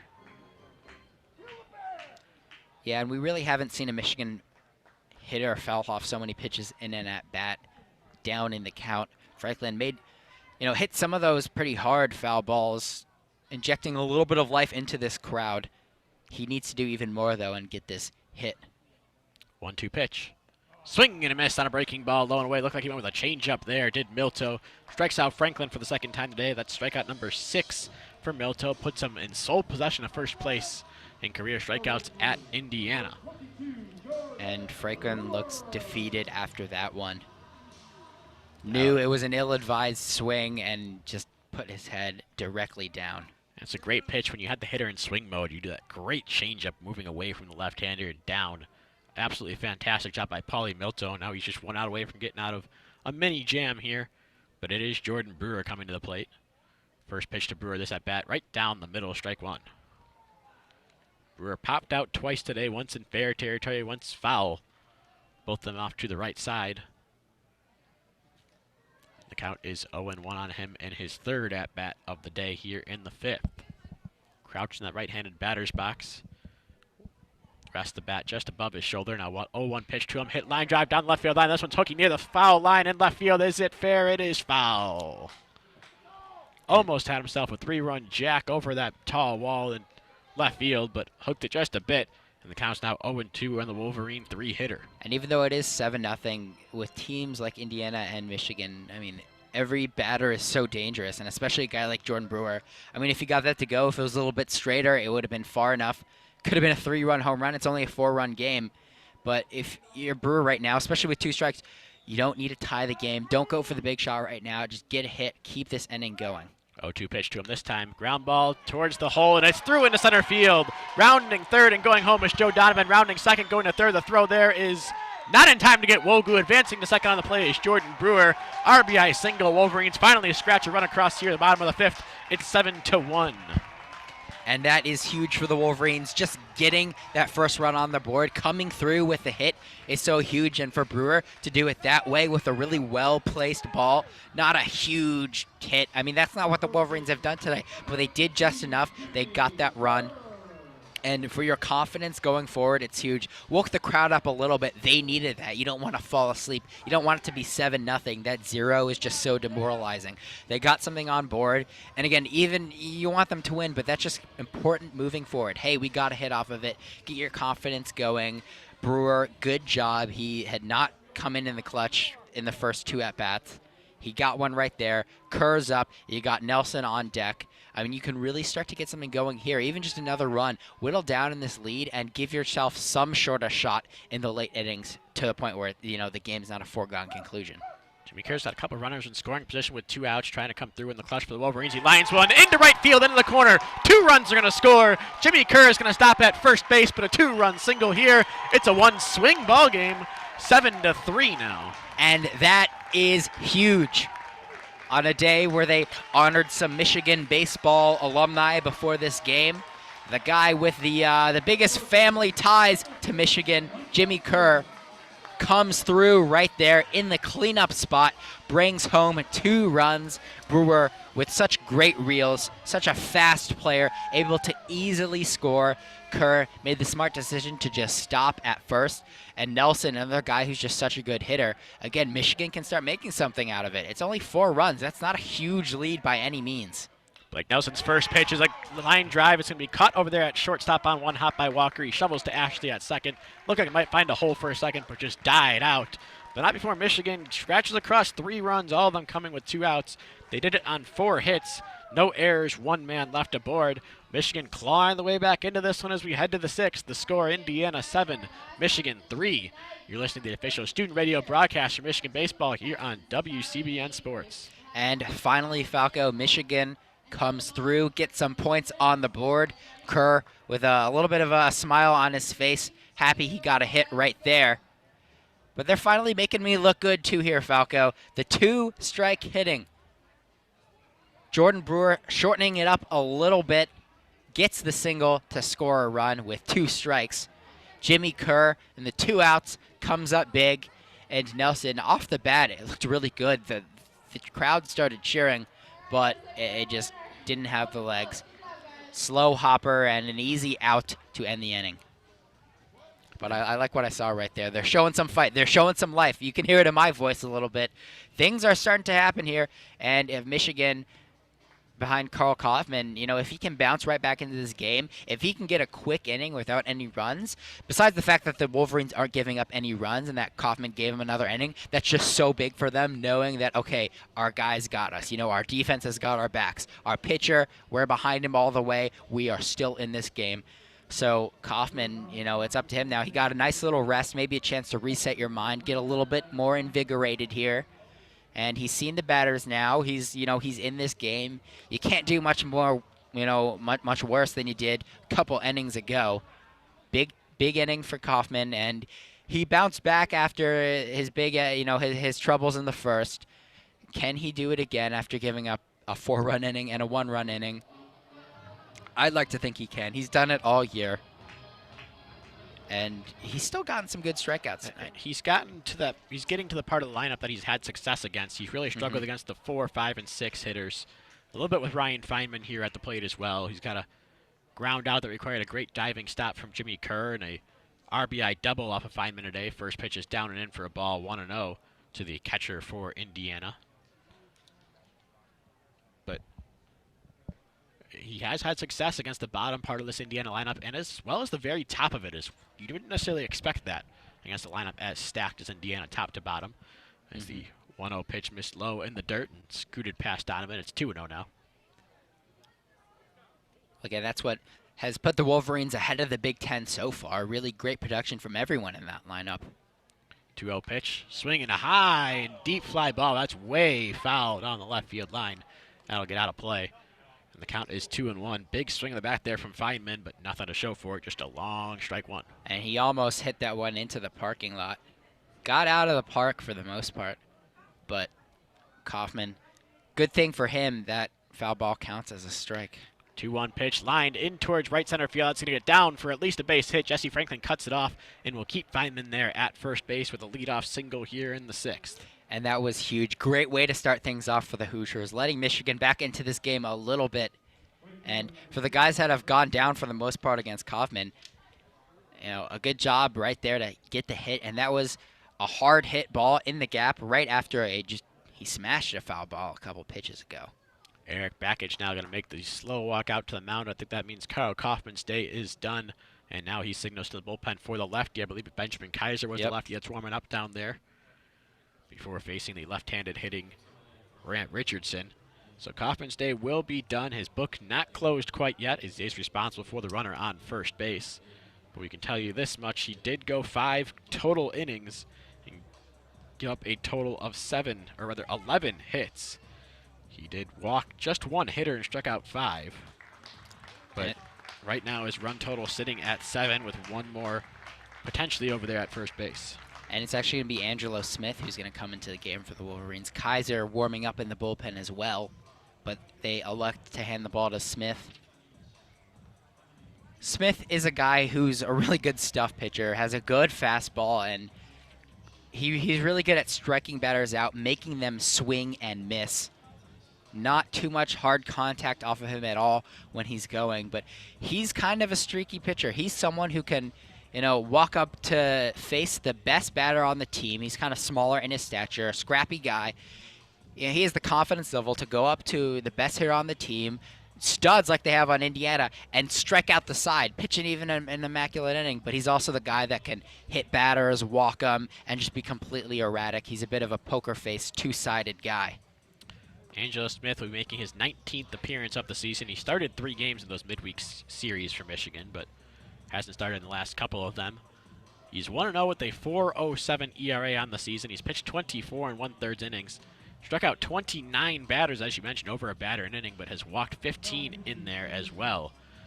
Batters hit 280 against the diminutive left-hander. As you mentioned, very good stuff, but really comes down to whether he can control it on any given day. He did pitch earlier in the week against Michigan State, if my memory serves correctly. Went a few innings in that one. I'll get the exact stats here. And this was an important inning for Kaufman, not just to bounce back, but to get through 6 innings and leave only 3 bullpen innings. That would be huge for the Wolverines, as The other pitcher we mentioned looked like he might come into the game. Benjamin Kaiser has been really great for them so far. Angelo Smith went just 2/3 of an innings, faced only 3 batters, walked 1, struck out 1, and got a fly out. Threw just 13 pitches on Tuesday, so certainly available today. Kaiser pitched before him on Tuesday and actually got the win in that ballgame. He went 2 1/3.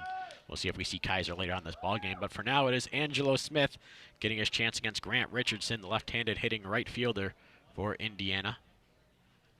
First pitch, Smith to Richardson. Looked like a bit of a slider there out of the hand. It's 0-1 now, as it caught the upper part of the zone on the outside corner. And Smith is a guy who can really inject life into this game for the Wolverines. Get some strikeouts and get the crowd going.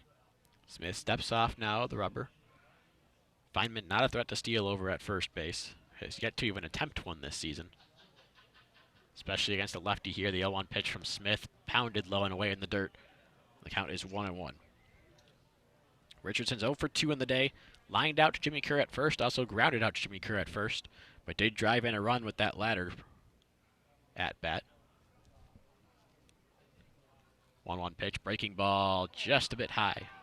And this is a vital stretch of batters here for Smith and the Wolverines. Up next are, including Richardson at the plate right now, are the 4 guys that really haven't done too much for the Hoosiers. But then right after that, you go to the middle of this lineup who's just gone to work tonight. 2-1 pitch, breaking ball on the inside corner for a strike. It's 2-2. Richardson not agreeing with that call at all. Looks back towards his dugout immediately.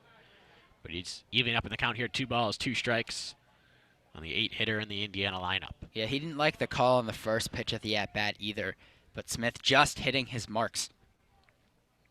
Coming set now, glancing at the runner, now 2-2 pitch. Breaking ball low and away, almost got a swing out of Richardson, but he held up, and the count is now 3-2. Good job tracking it down by Donovan. Didn't look like it was going to get by him at all. He read that one all the way, and Smith didn't really give him a chance to hit it. Sometimes we saw Kaufman do that a bit too much tonight. 3-2 pitch on the way. Breaking ball, swing and a miss, strike 3. Got him with the high breaking ball, not something you see too often, but Richardson swung right through it. And there's now 1 out here in the 6th. 9-hitter Justin Walker coming to the plate. Yeah, a good job by Smith. He really threw him off balance, going with some fastballs, went out and away and low. And then Smith going with, like you said, a high fastball. He just didn't look balanced at all. Richardson kind of an off-kiltered swing and not very threatening. Exactly what you want to see out of Smith, and the Wolverines have their first out. Squaring on a bunt now here is Walker. He bunts it towards the third base side. Smith throws to second and throws it into center field. Blomgren was trying to cover, and Smith's throw just tailed away towards the third base side of the bag. Blomgren had no chance at fielding it. That'll be an error there on Angelo Smith, second of the day. Walker's on base with the fielder's choice. Now runners on first and second. Back to the top of the Indiana order. And Drew Ashley. And that could prove to be a monumental error for the Wolverines. Great job by Smith, who, as a lefty, was facing towards that ball when it was hit, towards the third base side of the mound. Had a really good read on it, was right there. And maybe he did have some time to throw to second, but you just got to go to first, get the out. And when you have 2 outs, it makes it so much easier. Smith, just erratic throw. And obviously we can't hear from up here, but normally that's the catcher's job to yell out where to throw the ball. As the first pitch here to Drew Ashley hits him on the foot. Now the bases are going to be loaded here with 1 out. And it could have been 1 man on with 2 outs. Now it is bases loaded. And defense has been weak for the Wolverines tonight.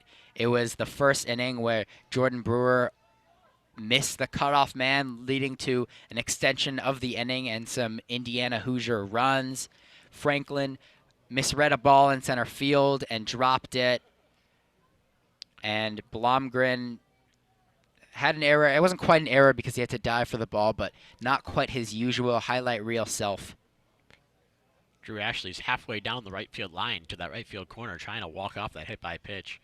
I think it got him right on the left foot, the back foot. Can't tell. I didn't see the replay. Or rather, the front foot against the right, not the back foot. Trying to walk it off right now. He's walking back to the bag with his trainer. Talking right now. It'd be a big blow if Ashley couldn't continue here for the Hoosiers, the leadoff hitter. Plenty of speed over there at first base, but looks like he is going to stay in this ball game. Nope, walking back towards the dugout now. And not running it out. Never mind. He's just running circles out there at this point, trying to warm foot back up. And some claps from the Ray Fisher fans, as it's good to see Ashley running, and he is going to stay in this game, go back to first, and get ready to go. Tough task here. Matt Gorski coming up to the plate. He has reached once today on a walk back in the first inning, came around to score the first run of the ball game, but has since struck out twice. All three of those at-bats coming against Carl Kaufman. Now he faces Angelo Smith for the first time. First pitch from Smith. Breaking ball, ground ball, knocked down by Smith on the mound. He fields with the bare hand, throws to first, a strike to get him over there at first base. If he'd able to field cleanly, might have been a double play, but as it stands, it'll be an RBI ground out there for Drew Ashley. The score now 8-3. And you're right, Falco. I mean, he's just a little bit able to get more of his glove on that one. Did good to stop it and prevent possibly an infield single, but did the right thing by throwing to first. Could have maybe gotten the double play, but not quick enough. Really, that's probably the worst case scenario on that ball for the Wolverines, is knocking it down, only getting one out. The ball was hit right back up the middle. Blomgren was going to be right there. Would have had a shot, double play there. If Smith had fielded it cleanly, would have had a shot at home plate. But as it stands, just one out there. And Indiana leading 8-3. Couple runners in scoring position. Matt Lloyd takes a pitch inside for a ball, 1-0. And a lefty-lefty matchup. You'd like to see Smith come out on top right here. Lloyd 1 for 3 in the ball game today. Fly out, strikeout, single, and a run scored. Takes a fastball just out the plate inside. Thought about swinging, but held up, and the count is 2-0. Smith maybe could have even, if he did catch that one though, and really did cleanly get it, he could have thrown home to get the out and prevent a run from being scored. But if you can walk out of that jam with just run scored, and the Wolverines starting to heat up a little bit, that's really not the worst thing to happen at all. 2-0 pitch is in there for a strike. Matt Lloyd shaking his head. I think he thought he should have taken a rip at that one. Yeah. 2-0 cookie. Pitch kind of moving away from Lloyd. If he kind of waits on that one a little bit, could have rocked it. 2-1 pitch is spiked in the dirt away.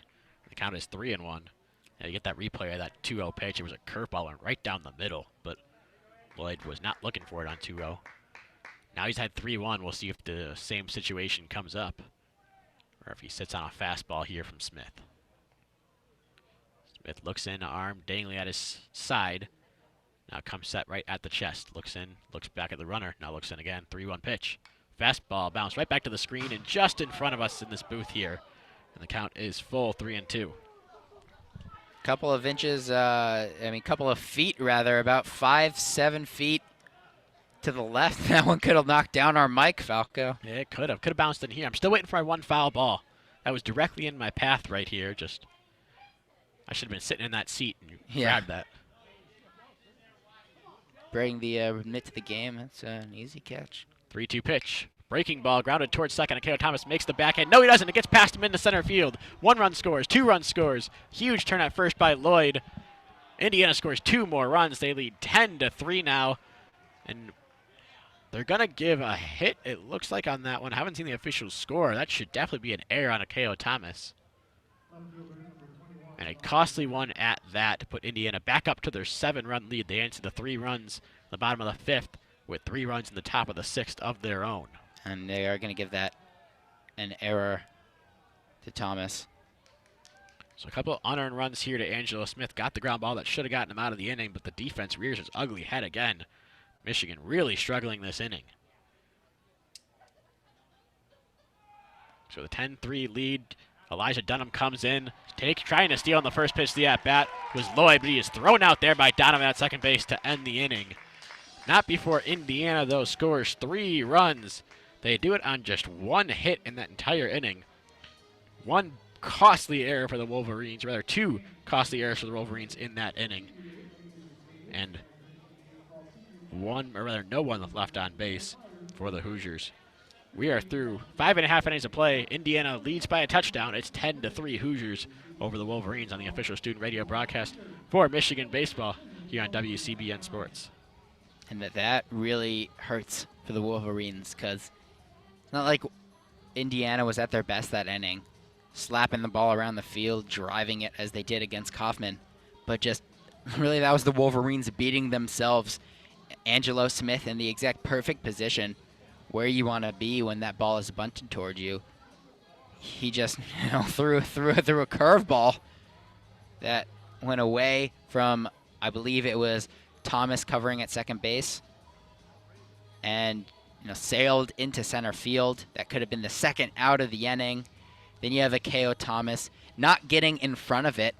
Even if he had just bobbled the ball, only one run would have scored, maybe even none, but doesn't get in front of it. Just goes straight under his mitt as he attempts at a backhanded stab. 2-run score as the softly hit ball rolled into left center field, and the Hoosiers were able to get 3 runs out of an inning where they really shouldn't have scored at all. So Hoosiers back up by 7. Michigan has even more work to do just when they thought they were getting back into it in the bottom of the 5th. That deficit stretches itself out again. This time not necessarily through the Indiana offense knocking the pitching around of Michigan, but poor fielding by Michigan instead. Very costly, and now Michigan has to dig themselves out of a hole. If they have any shot of winning it, they should probably try to score a couple here, you're thinking. Try to get yourself back in the ballgame. It'll all start with the redshirt senior Miles Lewis. Lewis 1 for 2 in the day, strikeout and a walk against Paulie Milto. There is a little bit of stirring going on in the Indiana bullpen here as he comes in with 82 pitches, does Milto. The first pitch to Lewis is fouled off to the right side, out of play. It's 0-1. Milto's really put together a big-time performance tonight. Besides that last inning, has just been utterly dominant. Michigan thought they were finding some cracks in the armor by going the other way against Milto. A couple soft hit singles to start things off, and then started to hit the ball hard with authority once they got him in the stretch. But working out of the windup here with no one on, fires an 0-1 pitch that misses just off the plate away. Count is 1-1 on Lewis. And no one's starting to throw quite yet for the Hoosiers. If Michigan can threaten here, that'd be nice. 1-1 pitch ahead of it, and fouling it off was Lewis, who hits it back behind the plate, and the count is 1-2. And again, with an offense like that, I mean, you can get it close if you start to push Milto a little bit out of his comfort zone, get him tired, and now that you did have, even though it's the same deficit, that 3 runs on the board is a little nicer, and you have something to build off of. 1-2 pitch ahead of it again, and taking a bad pitch, fouling it off to the left side was Nelson, or rather Lewis, staying alive there at 1-2. We saw Jesse Franklin do this a bit last inning. Ended up striking out, but fouling off some pitches that may have been a little out of the zone, but just staying alive against Milto. At the very least, running the pitch count up. At best case scenario, seeing more pitches and finding one you can drive. Mm-hmm. And as you push a pitcher deeper in the game, he's more prone to giving up a meatball. 1-2 pitch, slider misses well away for ball 2. It's evened up at 2 balls, 2 strikes. Milto has 6 Ks on the night. He's just been so good tonight. 2 strikes, putting away hitters, especially guys from the Wolverines that you normally don't see doing that. So disciplined and smart at the plate, but they've just gone down so easily tonight. Winding up, 2-2 pitch. This one's hit down the right field line. This one's hooking near the line, and it is going to be fair. It's going to be a leadoff single here as Richardson cuts it off and throws it back in to keep Lewis at first base. But Lewis's second single of the day. Michigan trying to get something started here in the 6th. They'll send up Jack Blomgren next. That was a good job by Lewis. Going inside out, going the other way. Falls in fair territory. And that's been the way the Wolverines have been able to get those 3 runs in the last inning and get some base runners on, is go the other way. A lot of right-handed hitters on the Wolverines, and for the most part, the defensive shifts have really played to righties pulling the ball.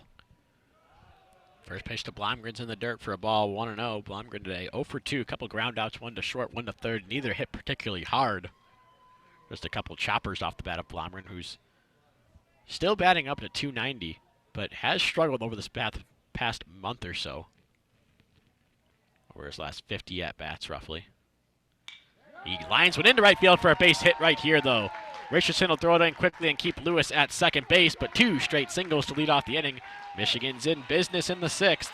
They'll send out Joe Donovan. And kind of hard to see from here, but Somebody's about to start throwing in the Indiana bullpen. After that hit, he immediately took off his windbreaker jacket and picked up his glove. He just threw a pitch. And a fantastic start to the inning for Michigan. It's finally starting to look like the Wolverines we've seen all season, as maybe Milto getting a little bit more tired out there. Some of the Wolverines seeing him for the third time around right now. And Donovan, who's been great tonight, he's 2 for 2, has a chance to possibly load the bases. And the heart of the order is right around the corner here. First pitch to Joe Donovan is a one-hopper to third base, running over, stepping on the base is Barr, and he thinks about firing to first, but holds on to it in lieu of potentially making a bad throw. So the fielder's choice keeps runners at first and second, but brings up 1 out in the inning for K.O. Thomas. And Thomas, who has really struggled today and throughout this season, batting just .262, the lowest batting average in the Michigan lineup. And it'd be really good to see him maybe start to heat up as his final weeks as a Wolverine commence. And this would be such a huge confidence boost for him. First pitch of this at-bat is a breaking ball, misses low and away. It's 1-0 on him. So far on the day, 0 for 2 for Thomas. Was robbed by Bradley over at first base with a diving stop in the third. And struck out swinging in the fifth. As you mentioned, one of 6 strikeout victims for Paulie Milto on the day. Only one to strike out twice was Jesse Franklin. So he's been fair and dished him out fairly equally throughout the Michigan lineup. As the 1-0 pitch misses low and away again, it's 2-0. Thomas ahead of the count. And he really, like we were talking about, he's failed to really show some authority in the batter's box this season. Now he has a chance to redeem himself after a 2-run error he had in the previous half an inning. 2-0 pitch on the outside part of the plate for a strike, 2-1 now. We've seen K.O. Thomas very patient this season too, and I feel like that might not be the best decision for him. In the past, he's been able to work walks, but with pitchers being less fearful of him getting on base with the hits, it's been a different approach to the plate for him, taking a lot of 2-0 pitches. He takes a 2-1 pitch there just outside for ball 3 rather. But these hitter counts, he's not being as aggressive as he was in the past, and driving balls that are in a good spot for him to put a good swing on them. And maybe that's a little bit of a lack of confidence from Thomas. You want to see that urgency. You want to see him be aggressive, because that's kind of that's what he's been in the past, a spark plug type player for the Wolverines. So ahead in the count here, 3-1. The 3-1 pitch hit high in the air towards the left side. That one's going to hook foul and get out of play, though. Good swing and hit a long way for a 5'9" guy over there. Well, this is rather 5'7", a K.O. Thomas. Huge pitch on a full count coming up right now against Thomas. We've got Blomgren at second, Donovan at first. We'll see if Eric Bakich puts the runners in motion, try to avoid a double play potentially. Coming set is Milto, ready for a 3-2 pitch. Runner's not going. Check swing, did not go around, the pitch missed just wide. Milto doesn't agree, but the walk loads the bases here in the 6th. And we're back to the top of the order for the most dangerous leadoff hitter, or the scariest leadoff hitter in college baseball, Jordan Wogu. And finally a shot for Wogu to break into this game. Had a single the last time up and has been just phenomenal in his sophomore surge. And really, a lot of people, they say the sophomore slump is real. Well, it has not been for this young man from Ann Arbor, Michigan.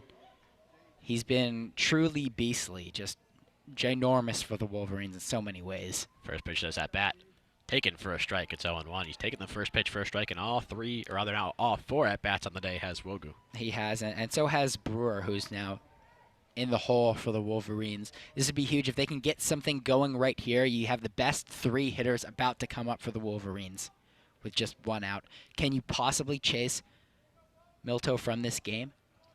This feels like the time that the Wolverines are going to do anything in this ball game. A good breaking ball there on 0-1 gets Wogu looking at a strike. It's 0-2. And again, even though this, the 7-run lead, it might be a bit insurmountable for now, but just get runs so that you can make it a save situation. Keep pushing this game, and you never know what can happen, especially in college baseball, but also to stay hot through the end of this game and into the rest of the series. Big 0-2 pitch up coming here. It's on its way. It's a ball that skips away in the dirt from Feynman, but not far enough for anyone to go anywhere. The count's going to go to 1-2 on Wogu, but a little bit more velocity here. Feynman gets a little bit less of that, and the Wolverines are coming home with at least one on that play. And I thought about it a bit, but ended up holding up, as really wasn't too far away from the catcher. Would have thrown him out easily, but Wogu stays in this at-bat. A hit here would be huge, or even just a productive out to get something going. 1-2 pitch, grounded up the middle. Fielding there is Ashley. He throws to second for one. Relay throw to first base. Not in time. Wogu beats out the relay throw and drives in a run on the fielder's choice. So Michigan is at least going to get one out of this inning. It's 10-4 now. And that was almost about the worst thing that could have possibly happened for the Wolverines.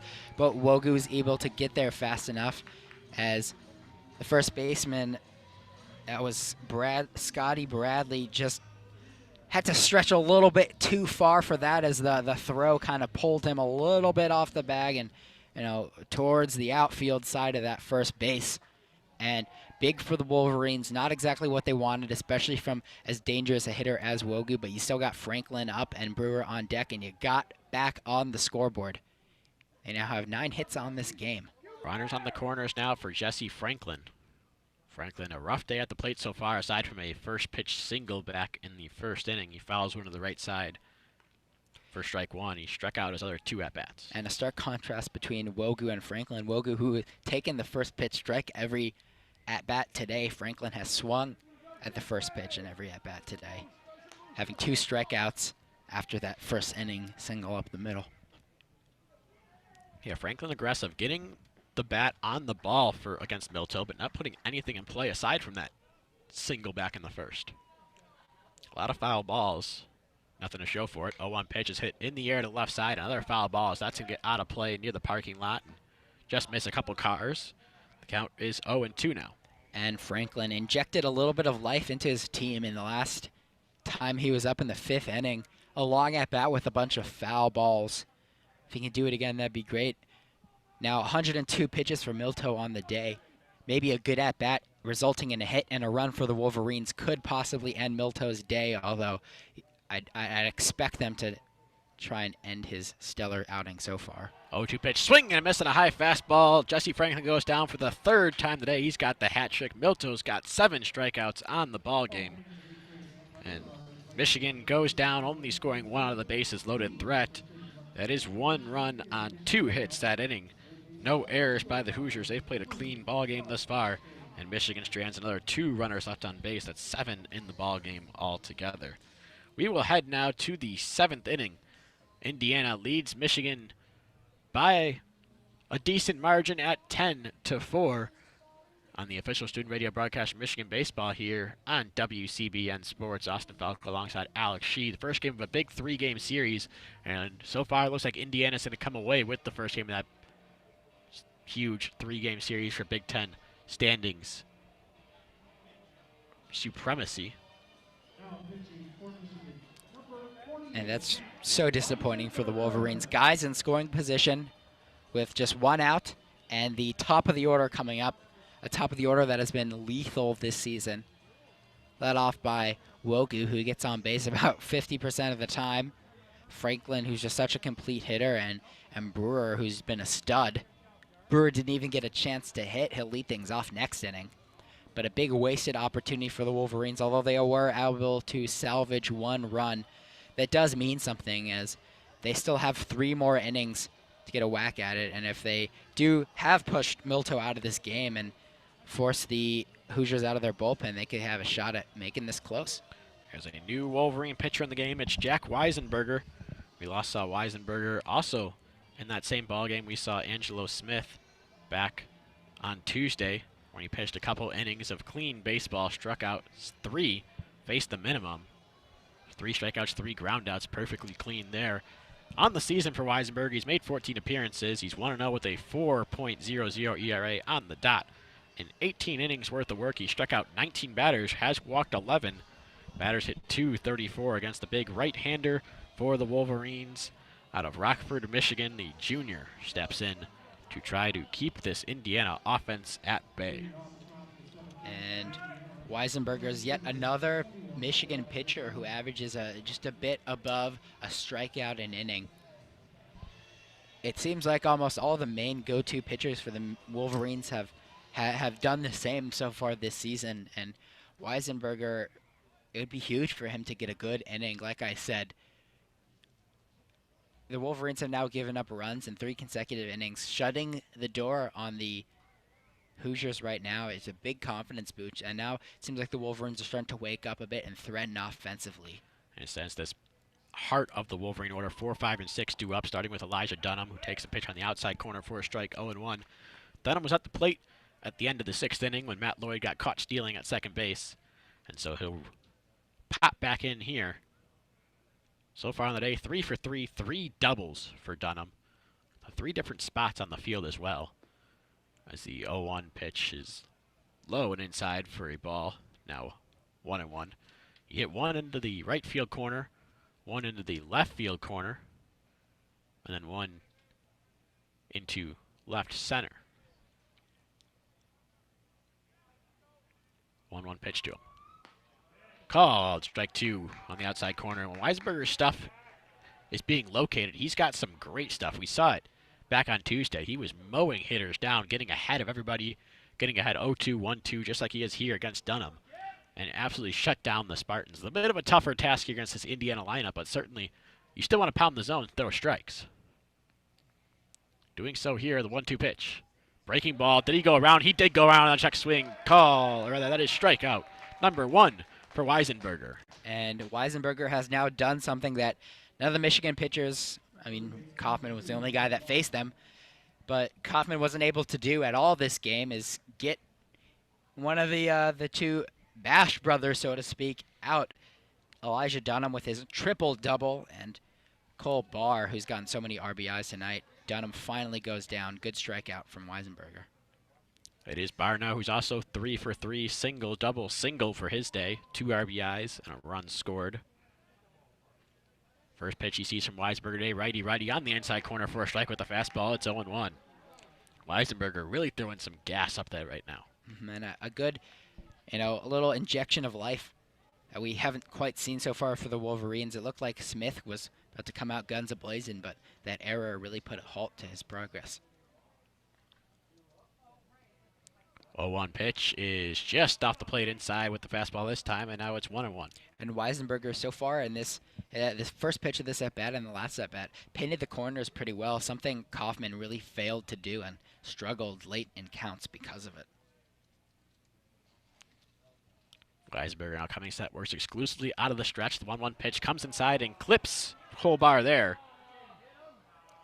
That's a tough Crowd pitch doesn't right agree. there. It looks like it might have just glazed his jersey right there. So, well, it didn't get a lot of meat on that one. That's a hit by pitch, and a matter of a couple inches could have gone the other way. So Cole Barr on base for the 4th time today. That'll bring up Scotty Bradley, the left-handed hitting first baseman. Bradley's 1 for 3 on the day today. He's got a flyout, single, and strikeout. All 3 of those came against Kyle Kaufman. Very short lead by Barr over at first base. As Weisenberger comes set, takes a look at him over the shoulder. The first pitch of this at-bat here to Bradley, misses outside for a ball. It's 1-0. It's so key for Weisenberger is that first pitch strike, or at least the second pitch strike. Because down 2-0, that's when he starts to get into trouble. But if he can recover after a 1-0 count or get ahead immediately 0-1, that's where he feels in control of an at-bat. He's down 1-0 here. The 1-0 pitch. That's a strike on the 2-seamer, it looked like, and now it's 1-1. And it'd be really big for Weisenberger to have a good inning, because that really gives Coach Eric Backage a lot more options on how to end this game. And bullpen conservation is such a major part of success in baseball, especially when You know, it's really sport where it's not the one game, it's really the series, and you need a series win here. 1-1 pitch hit high in the air towards the left side, giving chase is Miles Lewis near the sidewall. He's going to run out of room, and that's going to get into the Michigan bullpen. The count's going to go to 1-2. And that one just tailed out, moving away from Miles Lewis. He got on his giddy up to get all the way down the line, got there in time, but just a little too far. Would have needed to probably grow 5 feet to make that catch. And worth noting, there's really no wind at all. Hasn't been for just about this entire ball game, so nothing pushing balls out of play or pushing balls back into play at all. Very true feel to this ball game today. No, and it's generally been pretty windy so far at a lot of the games here at Ray Fisher. 1-2 pitch from Weisenberger. This one's hit in the air to the left side again. That's going to get out of play again. Bounce off the indoor training facility and hang up over there right off the Branch Rickey classroom, it looks like, actually. A couple balls right next to each other, right on the roof. We talked about how dangerous the Hoosiers are in hitting long balls, same as the Wolverines, and we haven't seen one yet. But the Hoosiers able to get 9 runs on the board. 1-2 pitch again, breaking ball, just misses low. Tried to get a chase, couldn't get it, and now the count is 2-2. It's worth noting that a lot of those runs, though, have come off of errors, although the Hoosiers have gotten a lot of base runners. A lot of costly Michigan errors in the field have allowed the Hoosiers to widen their lead. Weisenberger looks in, fires a pickoff throw over, chases Barr back. Barr's not taking a huge lead, but is getting a really good secondary lead. Getting a good read on Weisenberger. Just want to keep him close. He looks in for the sign now. Donovan gives him the 2-2 indication. Weisenberger comes set at the chest. Now going on the pitch is Barr. Ground ball to second base. Akeo Thomas is going to have to go to first with it, so staying out of the double play was Indiana there. And there's 2 gone in the inning, but a runner in scoring position now. And the hit and run really was key right there, as that would have been a double play ball, but the opportunity for that was erased as the big first baseman for catcher for the Indiana Hoosiers steps up to the plate right now. And Ryan Feynman, 6'2", 215, out of Westlake Village, California. Just looks like a catcher. Yeah, and he drove a run back in the 4th inning. Look to do it again. He's 2 for 3 with a double and single. Couple runs scored on that RBI, as you mentioned. First pitch to him misses low for a ball, 1-0. And the one at bat in which he didn't reach base via hit, he was robbed by Jimmy Kerr with a diving stop at first base. So hitting the ball hard, finding holes right now is Ryan Feynman, as it seems is a lot of this middle chunk of this Indiana lineup. 1-0 pitch to Feynman, misses down and in, or rather down and away again. The count is 2-0.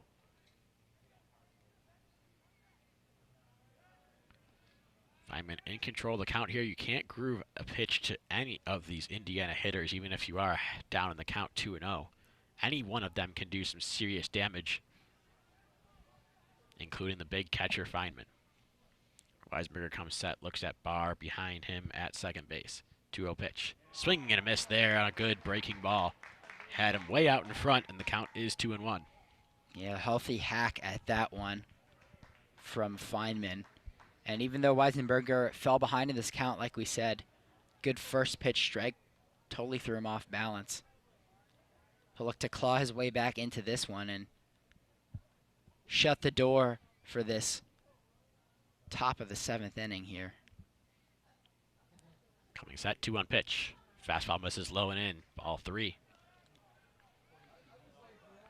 3-1 the count now on Feynman.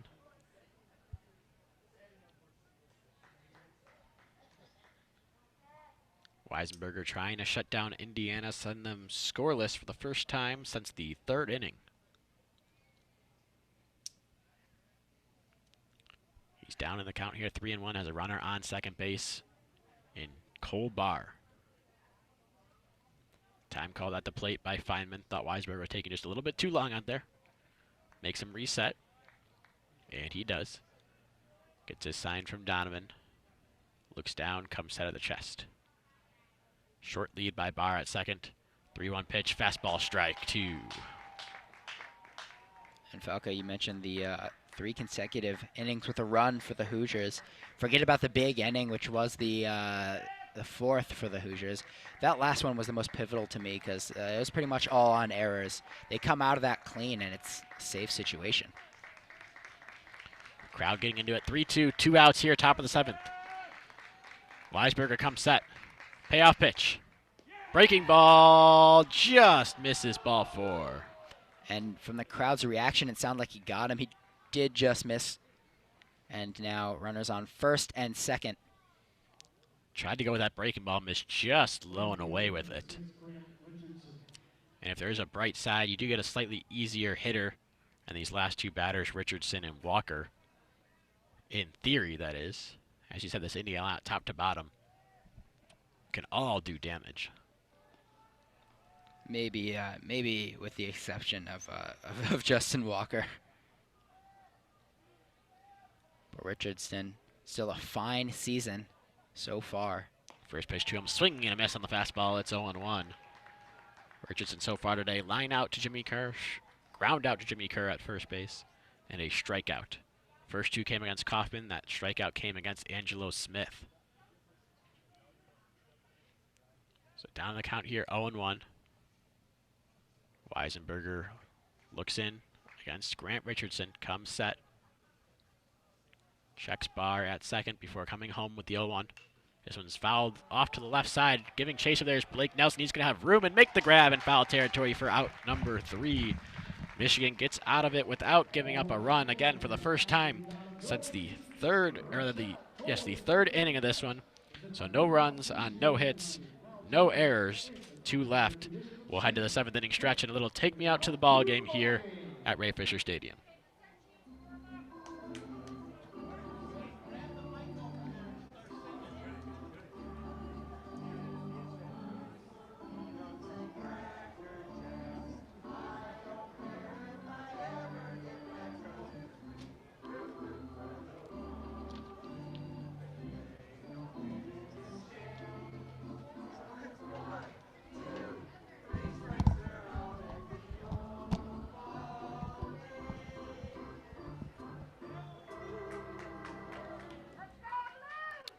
So we'll head to the bottom of the 7th inning here. Indiana leads Michigan by a score of 10-4 on the official student radio broadcast for Michigan baseball. You're listening to WCBN Sports. And we do have some news here. We will be covering the Big Ten baseball tournament in Omaha, Illinois. Myself, Austin Falk, will be making the trip out there to Omaha to provide coverage for as long as Michigan goes in the Big Ten tournament. Maybe a couple of bonus games in there as well. We'll have to see how those days work out. How long I feel like sticking at the ballpark pretty much on a given day. For Michigan, meanwhile, here they have some work to get done in this one. Down by 6 runs, going to the bottom of the 7th. You got the 3, 4, and 5 hitters up. It really felt like last inning, going up to the top of the order with the bases loaded, was the time for the Wolverines. If it wasn't then, it certainly is now with this heart of the order. You have to get something started and push something across if you want to have a chance in this ballgame. And they've got the right guys to make that happen. Haven't performed as well as you would like to see tonight, but Brewer was able to get a clutch RBI single a couple innings ago to get Michigan on the scoreboard. They've put up 3 more runs since, and it just keeps getting some more runs. They've gotten a little bit better, it seems like, each inning, and if they can get 1 or 2 more here, make it a really close game as the game ends, and it just puts more pressure on Indiana and their bullpen, and will give you more confidence going into the rest of the series. And I mean, had the Wolverines just, stopped playing when it was 7-0, that 7-0 loss just feels and looks so much worse than it is right now. And just keep at it, keep hacking for the Wolverines. They have such a good offense. They have 9 hits tonight. Indiana's only out hitting them by 2, but the biggest gap in the scoreboard is that 3-0 errors. The 3 Wolverine errors have been really costly, have led to a lot of Indiana runs. New pitcher for Indiana, Gabe Bierman, coming into the game. He started 14 appearances, started 4 games. He's 3-0 with a 4.09 ERA. 33 innings pitched, 29 strikeouts, 15 walks. Opponents hit just 200 against the right-hander for the Hoosiers. Jordan Brewer swings at the first pitch he sees from Bierman and comes up empty. It's 0-1 on the 3-hitter for the Wolverines. And very quiet so far for the Big Ten leader in slugging percentage and batting average. Takes a 0-1 pitch low for a ball. It's 1-1 now. I'm sure the Wolverines would like to see him getting something going here. He's 1 for 3. Got a single back in the 5th and came around to score. Also drove in a run with that single, but not his hardest of hits that we've seen him have. He comes up empty again here on 1-1, and it's 1-2 now. Big swing. For what it's worth, Brewer has been very good leading off innings so far for the Wolverines, and he's a menace on the base path. So you'd really like to see him get on right here and start to create a bit of a threat. 1-2 pitch to him.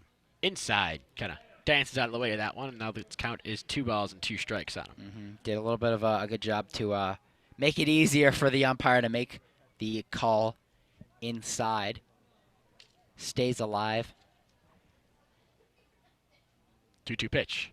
This one is popped up behind the plate. Running back is catcher Feynman. He bobbles it and then makes the grab on the second attempt. Jordan Brewer very upset with himself as he pops out for the 3rd time today. Yeah, we've seen a lot of hat tricks tonight. The double, double, double, and now we've seen the pop out, pop out, pop out for Jordan Brewer. And just got him in on the hands there, did Bierman. He couldn't really do anything with it. At that point, for Jordan Brewer, just hoping to foul it off and get a better pitch, but he fouled it off, just kept it in play. And thus is the first out of the 7th. Up steps Jimmy Kerr now. Kerr is 1 for 3 on the ball game. He's got himself a single, 2 RBI single back in the 5th inning. First pitch he sees from Bierman. Here's a fastball on the outside corner, 0-1, and Bierman, noticeable uptick in velocity with that one. And Kerr, probably the highlight of the game so far for Michigan.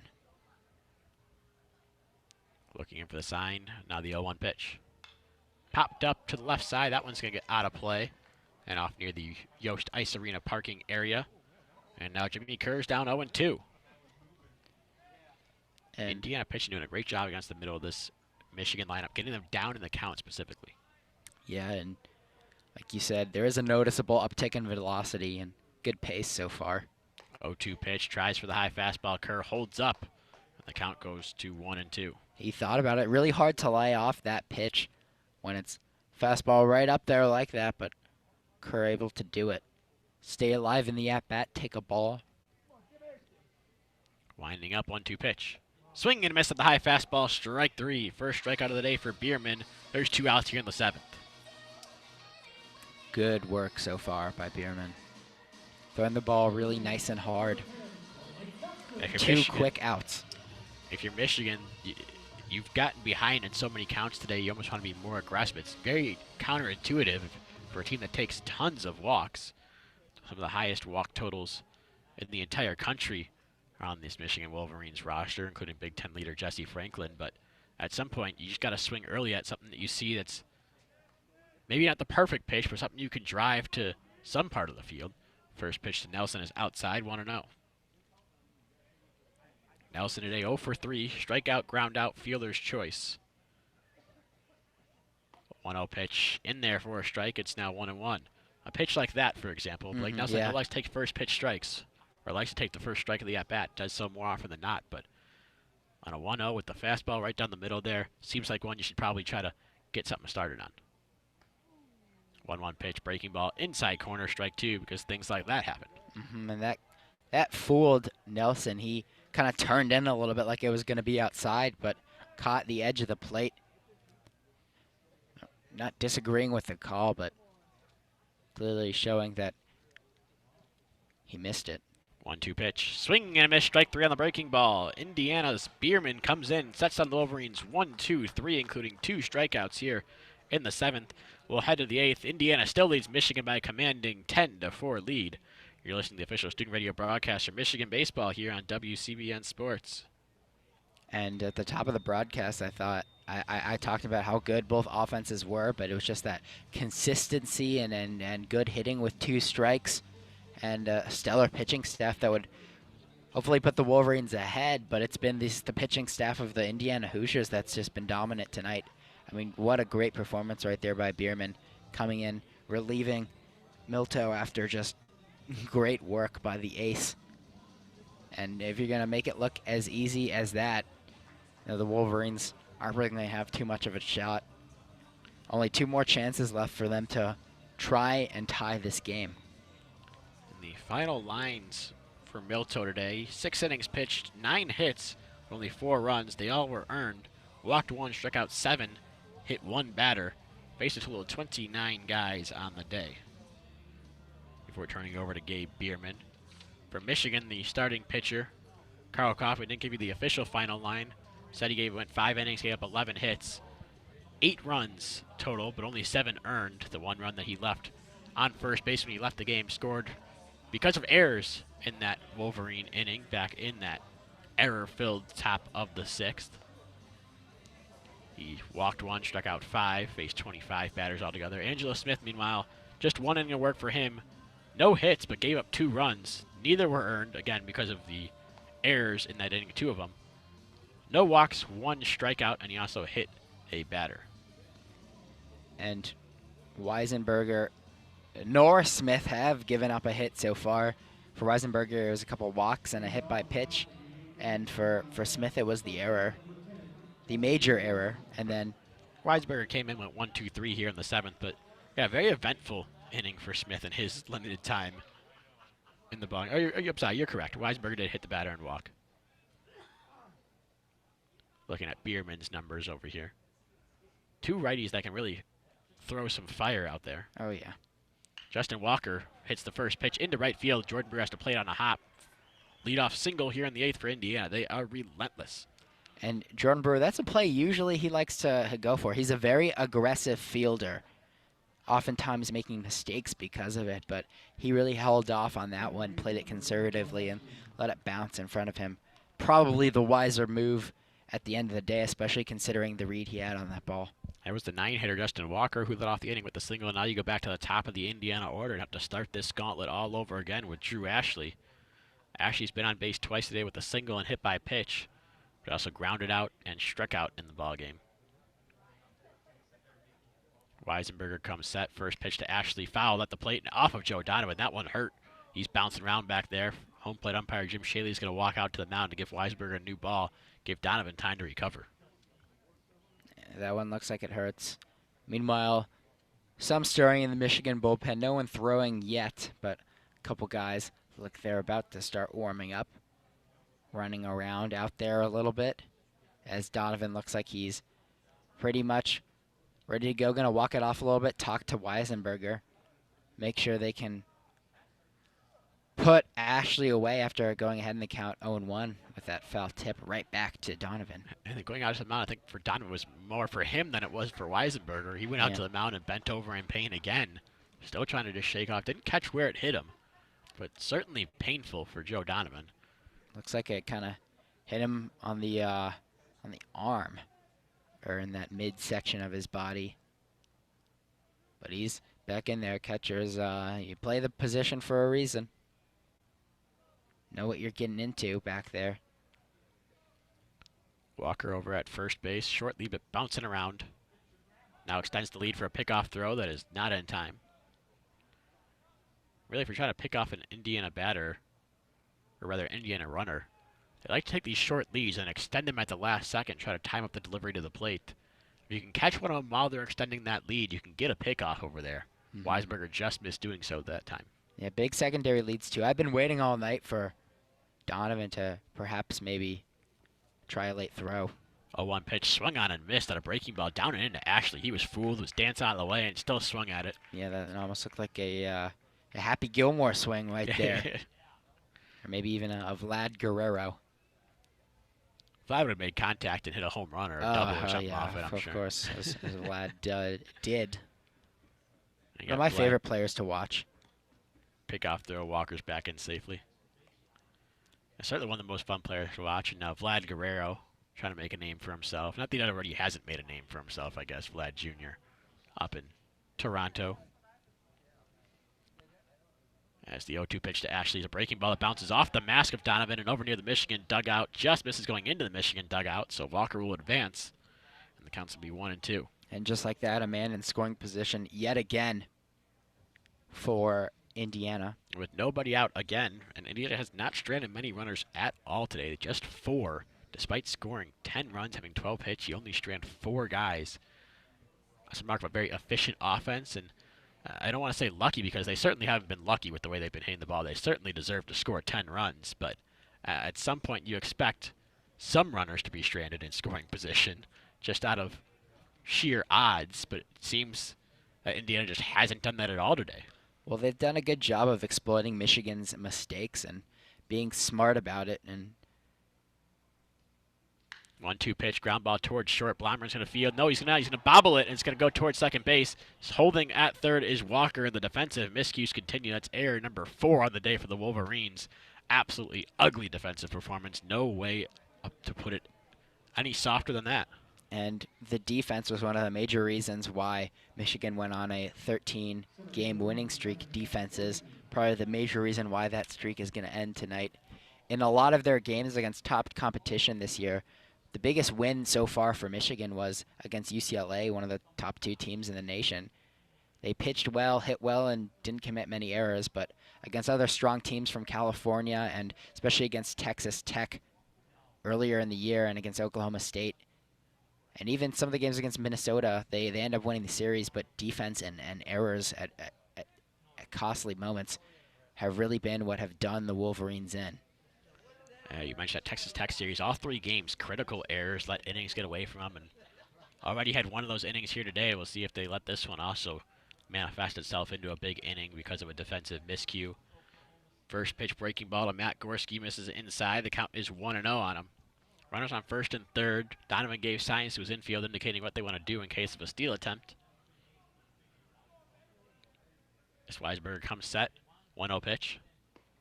Call, strike with the fastball. It's 1-1. And surprising that error came from Blomgren. He's really the best defensive player on the team. He's really set the tone for the Wolverines defensively and been so incredible, not just solid, incredible up the middle for them. That's the first time I've seen him make an error in all the games I've called so far. Gorski's 0 for 3 today with a walk. Struck out a couple times in there.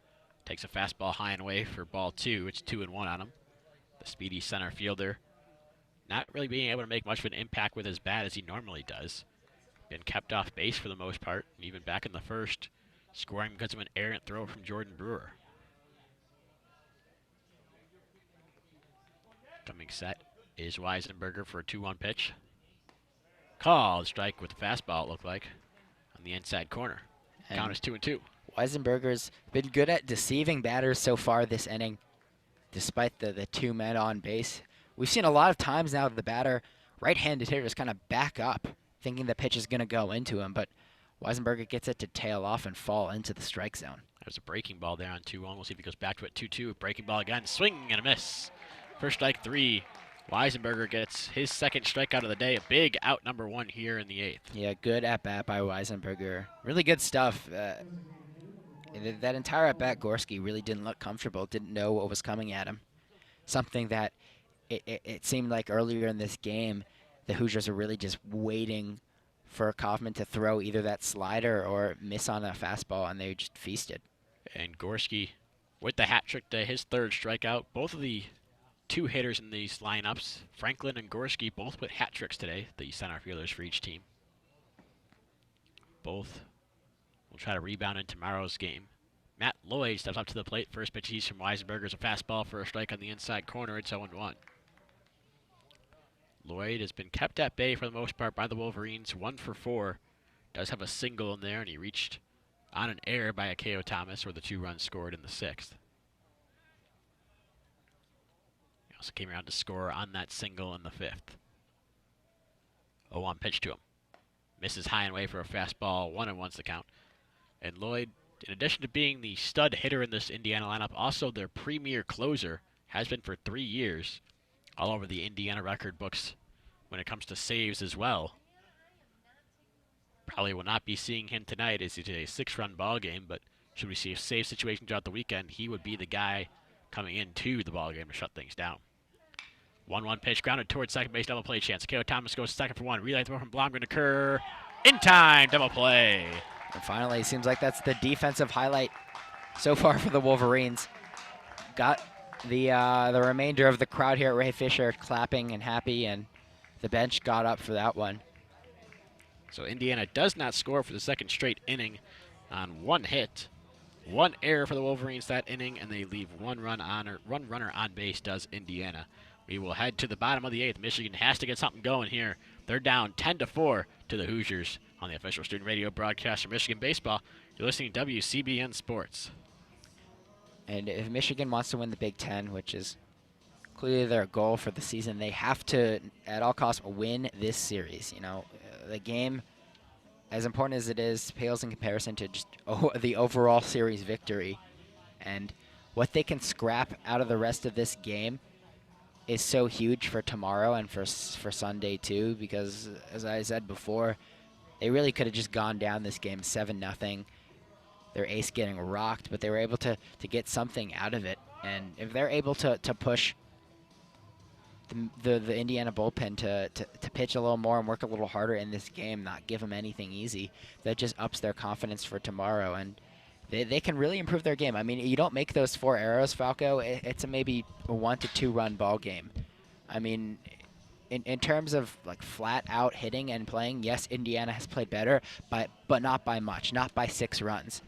I mean, they're only leading the Wolverines in hits by 3. As good as Milto was to start this game, the Wolverines start to get something going and threaten him later as the game went on. And we've seen some flashes of brilliance from the Wolverine pitchers.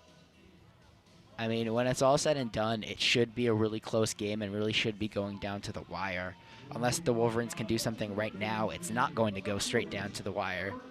But you know, just take these positives out of this game and let the failures motivate you tomorrow. And I'd like to think the Wolverines will have a bounce back tomorrow. It should be close to a full house here at Ray Fisher, pending on the weather. But we've said it the last couple times through the order, but this might be the time for the part of the lineup for Michigan to get something going. First pitch to Miles Lewis, catches the outside corner for a strike, 0-1. The next 3 hitters are combined 5 for 9 on the day. That one string of hitters has had the most success. Just as it was the middle of the order for Indiana, it's been the middle to bottom of the order for Michigan, but Miles Lewis now down on the count 0-2 here as he comes up empty, swinging on a pitch off the outside corner. Yeah, Lewis, one of the only 2 Michigan players tonight to have a multi-hit game. Usually it seems like almost every player on this roster has more than one. Winding up now, the 0-2 pitch. Just misses low with the breaking ball from Bierman, and now the count is 1-2. I think we had Miles Lewis fooled there and was kind of frozen, got lucky that pitch missed low. I just mentioned 2 for 3 on the day for Lewis. He's got a couple singles. Did have a strikeout all the way back in the second inning after a 7-pitch at-bat. Trying to stay alive here. 1-2 pitch to him. He lines one on the right field line. That one's hooking. That's going to get fouled into the Indiana bullpen, out of play. And almost did what he did in his last at-bat, able to go the opposite way. But Lewis stays into the second at-bat. It seems like every batter he's faced, and he went 1-2-3 in the last inning, but Bierman quickly got the Michigan hitters into a hole, just firing it in there. Setting up for a strikeout. Another 1-2 pitch. Swing and a miss. Strike 3 with a breaking ball. 3 straight strikeouts for Bierman. He is in absolute total control right now. And that'll bring up Jack Blomgren with 1 out in the 8th. And Blomgren, in the big 3-1 inning for the Wolverines, it was Lewis and Blomgren that got things started. Again, maybe 6 runs is looking more and more out of the question as we get into each at-bat here, but get something going. I just talked about bringing confidence into the next game. Let's see it. First pitch from Blomgren misses high and away for ball 1. It's 1-0. Blomgren 1 for 3 on the day, had a single in the 6th and came around to score. Grounded out in his first 2 at-bats. Winding up now, 1-0 pitch from Bierman, one of the few times he's been behind all day. Now he's down 2-0. The first time I believe he's been down 2-0 out of the now 5 batters he's faced. And Michigan just needs to be pesky out there. If they can get something going, maybe chase Bierman out of this game, that'd be a huge moral victory. 2-0 pitch. Called strike one. Like a good two-seamer from Bierman, maybe a change-up, something moving arm side and in towards Blomgren. He couldn't pull the trigger on. And if Bierman's able to get out of this inning cleanly and maybe go into the next one, that's so huge if you only have to use two arms the entire game.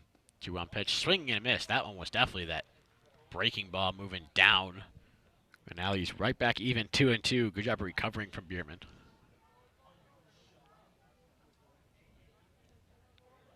He takes a breath and tosses his arms out in front of him. He works on the first base side of the rubber and winds up. 2-2 pitch. Swing and a miss on the breaking ball. Strike three, four strikeouts for Bierman. All four of them coming in the last four batters he's faced. And there's now two gone for Joe Donovan.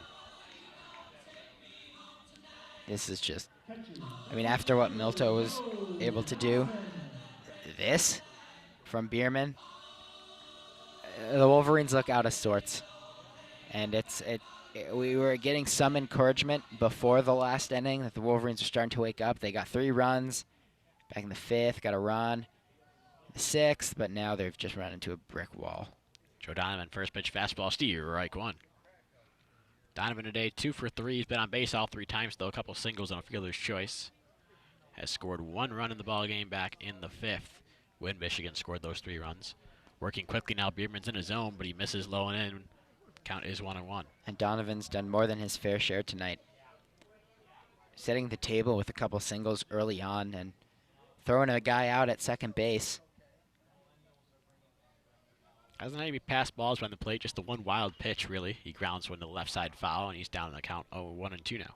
Took a hard foul ball off of him, too, and getting back into this game. But as I was saying earlier, Donovan, now his batting average is all the way up to 280. He's a guy who, when you look at the Blomgrens of this year, the Miles Lewises, the Blake Nelsons, guys who have just matured and improved so much since last year, Donovan's a guy who's done it so much within the course of the season itself, and as someone who I have high expectations for next year to really pick up where he left off and just be an elite level, strength of this team.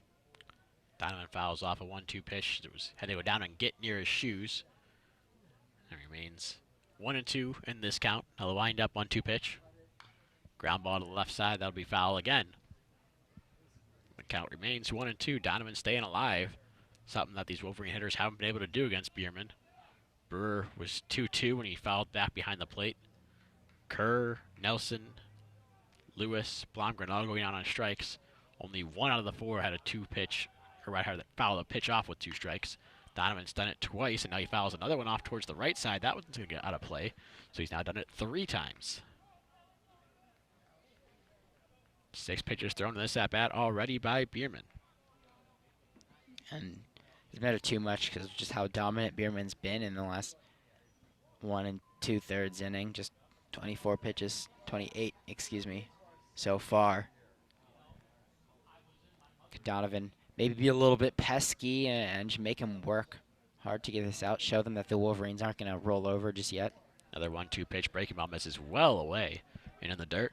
Count is now 2-2. 7 pitch at bat now for Donovan. And the crowd has started to really thin out here. So it's getting late into the night. Or already almost 11 o'clock. 2-2 pitch. Swing and a miss on a breaking ball in the dirt. Donovan comes up empty. 5 straight strikeouts now from Bierman. He strikes out the side in order in the 8th. Absolutely incredibly impressive performance from Gabe Bierman thus far. And Indiana will go to the 9th, leading 10-4. We'll see if they tack on any more insurance in the top half of the 9th against the Michigan Wolverines. And it looks like they'll throw Reisenberger right back out there, and he does go onto the field to finish this inning. Another thing positive you can walk away with if you're Michigan. They walked out of this game, which could have been really disastrous, with only 2 bullpen pitchers used. Angelo Smith, very close to doing his job if it weren't for the error. Weisenberger, if he's able to get out of this one without any runs, he will have gone 3 scoreless innings. That's certainly a positive, and they didn't even have to use their best 2 guys, Kaiser and Weiss, and Kaiser's a guy who can go multiple innings too. They had him warm up alongside Smith, and in hindsight, it's obviously easier to say this, but a good thing they didn't use him, save him up for the really two must-win games tomorrow and on Sunday. But then again, that's assuming Weisenberger can pitch well in this inning. You do have some action in the Michigan bullpen right now. We can't quite see the pitcher, but somebody is warming up out there as we speak. I think the PA system here at Ray Fisher Stadium putting out what everybody's thinking they want right about now. Well, 2 pina coladas and now Margaritaville. Yeah, Something to try to maybe forget this game and move on till tomorrow. Move on till tomorrow. Also get out of it. It's kind of starting to get a little chilly here, Falco.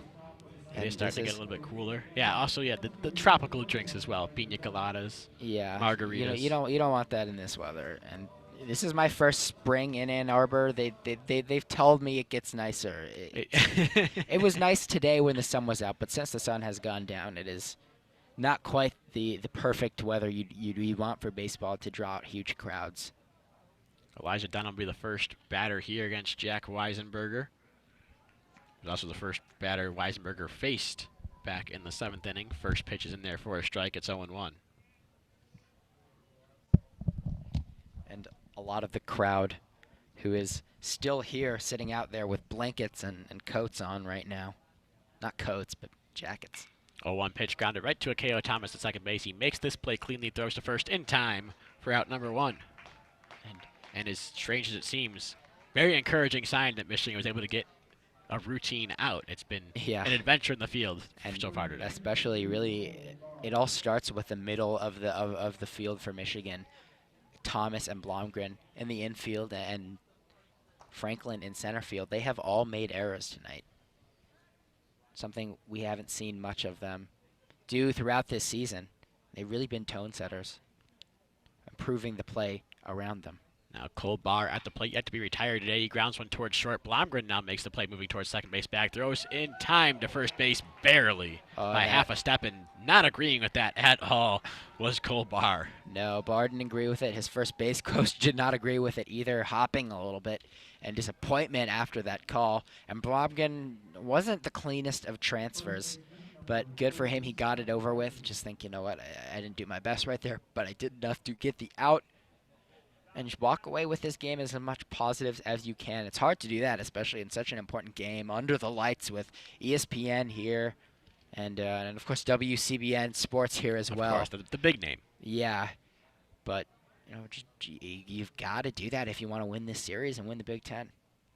Scotty Bradley now comes to the plate with 2 outs here in the top of the 9th. Takes the first pitch strike from Weisenberger, 0-1. I mean, you've got to. Baseball for me is, it's not like football or hockey.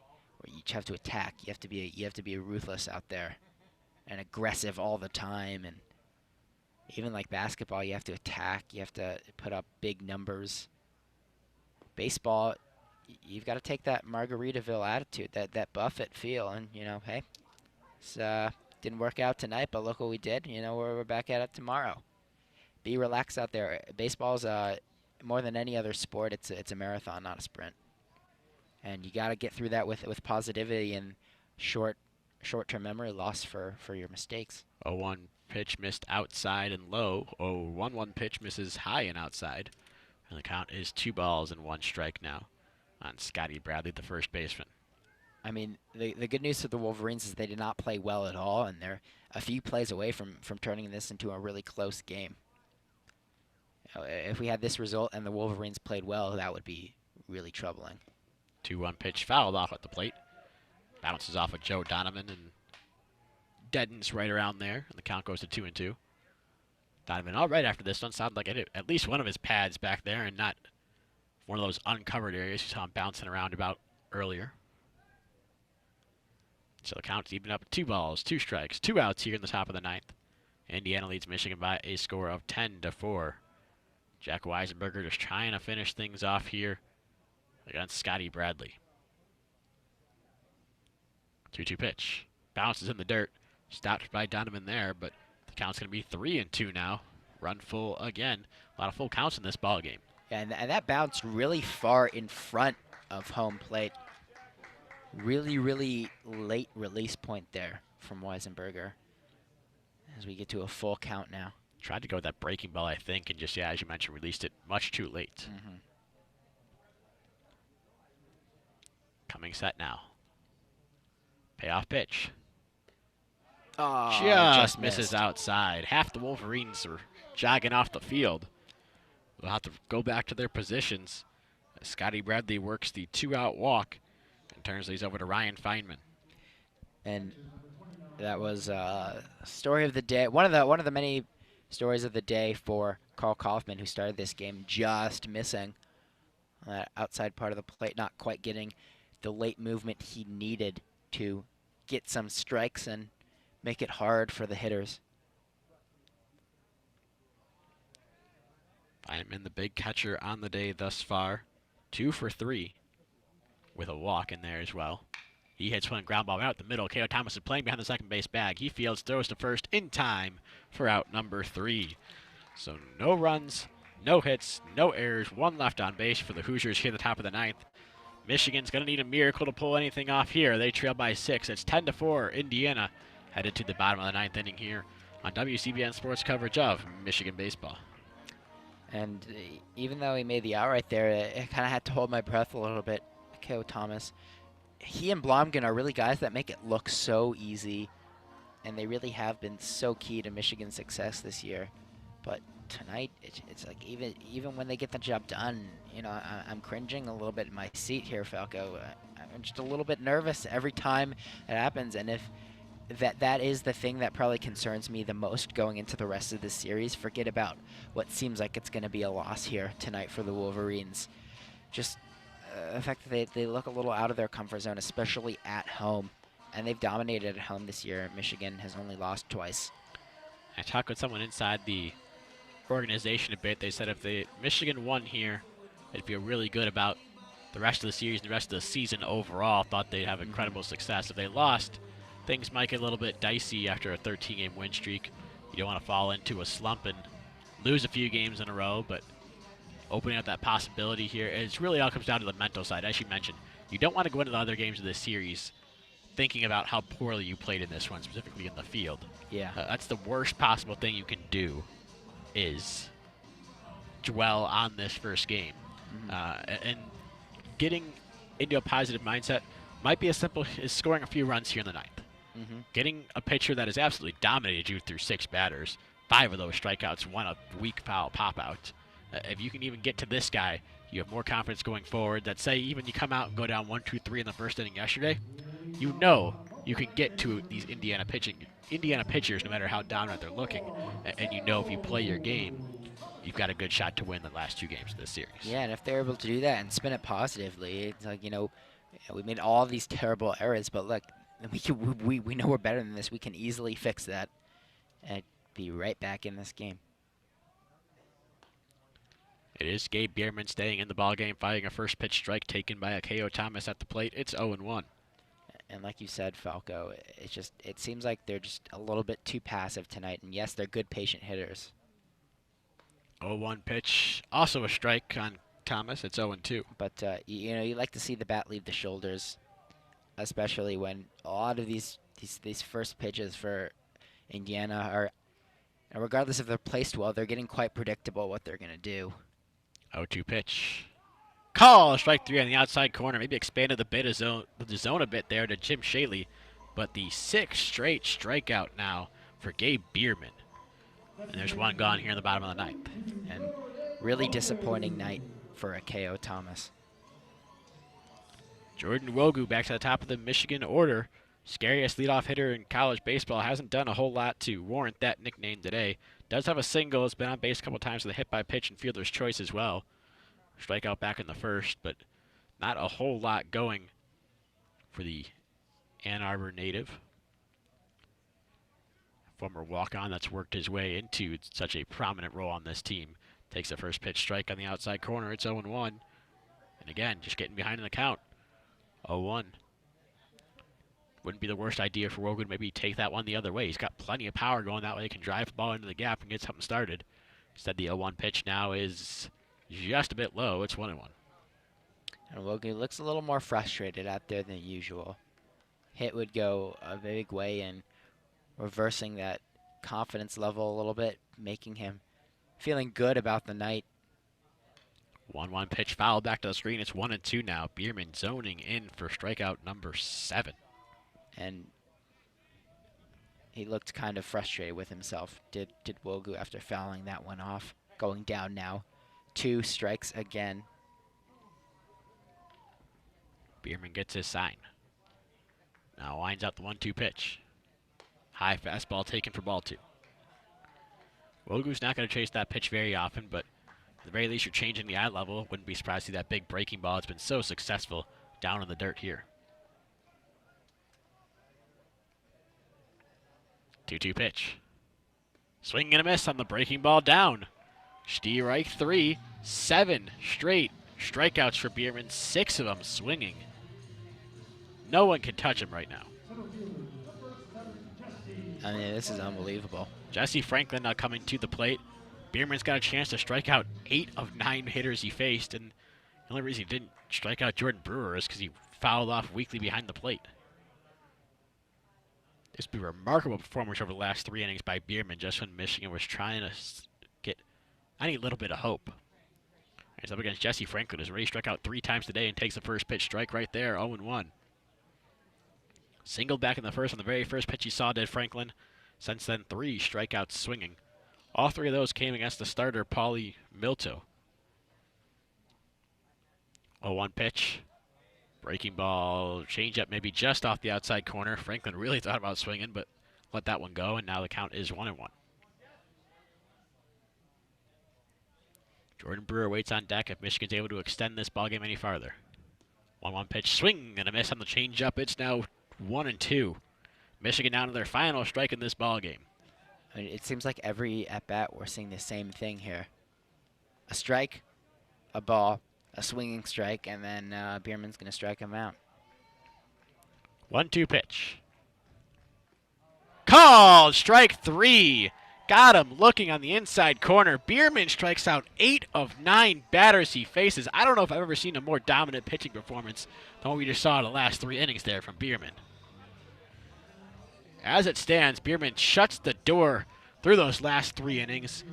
Indiana wins the ballgame by a score of 10-4. And you mentioned some sloppy play for Michigan, but Indiana just played an extremely sound ballgame all across the board. Pitching, hitting, fielding. They were nearly impeccable. And I mean, if you can take a look at the Michigan dugout right now, they're speechless, almost as speechless as I am right now. That was just, I mean, wow, that unbelievable. If you were to tell me that, Indiana would win, putting just 2 pitchers on the mound the entire night, striking out over 10 Wolverines, I mean, I probably wouldn't have guessed that was possible. They made them look silly tonight, and Michigan did a good job of getting back into this game. And again, they really, the pitching wasn't all that bad for the Wolverines. A great, really, really good performance by Weisenberger. That's such a big positive for the Wolverines, and being able to save the back end of that bullpen from having to get called into action tonight. But a really disappointing result for the Wolverines, and I think that last at-bat was a really good indicator of how this game went. Just silent, no swing, strikeout looking. So that will do it here. Disappointing day for the Wolverines. They lose 10-4. The final line score. Indiana 10 runs on 12 hits, no errors. Michigan 4 runs on 9 hits, and a crucial 4 errors in the ballgame after playing sound really the last couple of home series that we've seen, including the midweek series we saw earlier on. So that will do it for our coverage. Paulie Milto gets the win. Gabe Bierman gets his first save of the season, and well-deserved there. Striking out 8 of 9 batters he faced, even 3 innings. Nothing but 8 strikeouts on the board. Just absolutely masterful job there. Carl Kaufman takes the loss. Milto is now 7-5. Bierman's first save. Kaufman is now 8-4 on the season. Michigan will look to rebound after they dropped this first game to Indiana and now hold a 1.5 game lead over the Hoosiers in the Big Ten. We'll be right back here tomorrow at 2 p.m. Eastern Time for Game 2 of the series. And then back again on Sunday for a 2 p.m. Eastern Time start as well. And tomorrow, in case you need any more incentive to give us a listen here at WCBN, this could be a season-defining game tomorrow here at Ray Fisher Stadium. It seems like the Big Ten championship aspirations for Michigan certainly on the line tomorrow. Can they keep their hopes alive, or a loss would make their road to the finish to the regular season championship a heck of a lot harder? So that will do it for our coverage here at WCBN. For Alex Shee, I am Austin Falco. Again, Michigan falls to Indiana by a score of 10-4. Have a chance to avenge their loss tomorrow and Sunday as well. Tune into those here on WCBN Sports or our alternate channel, WCBN Sports 2. But we leave you, as always, with a good night and, of course, a Go Blue.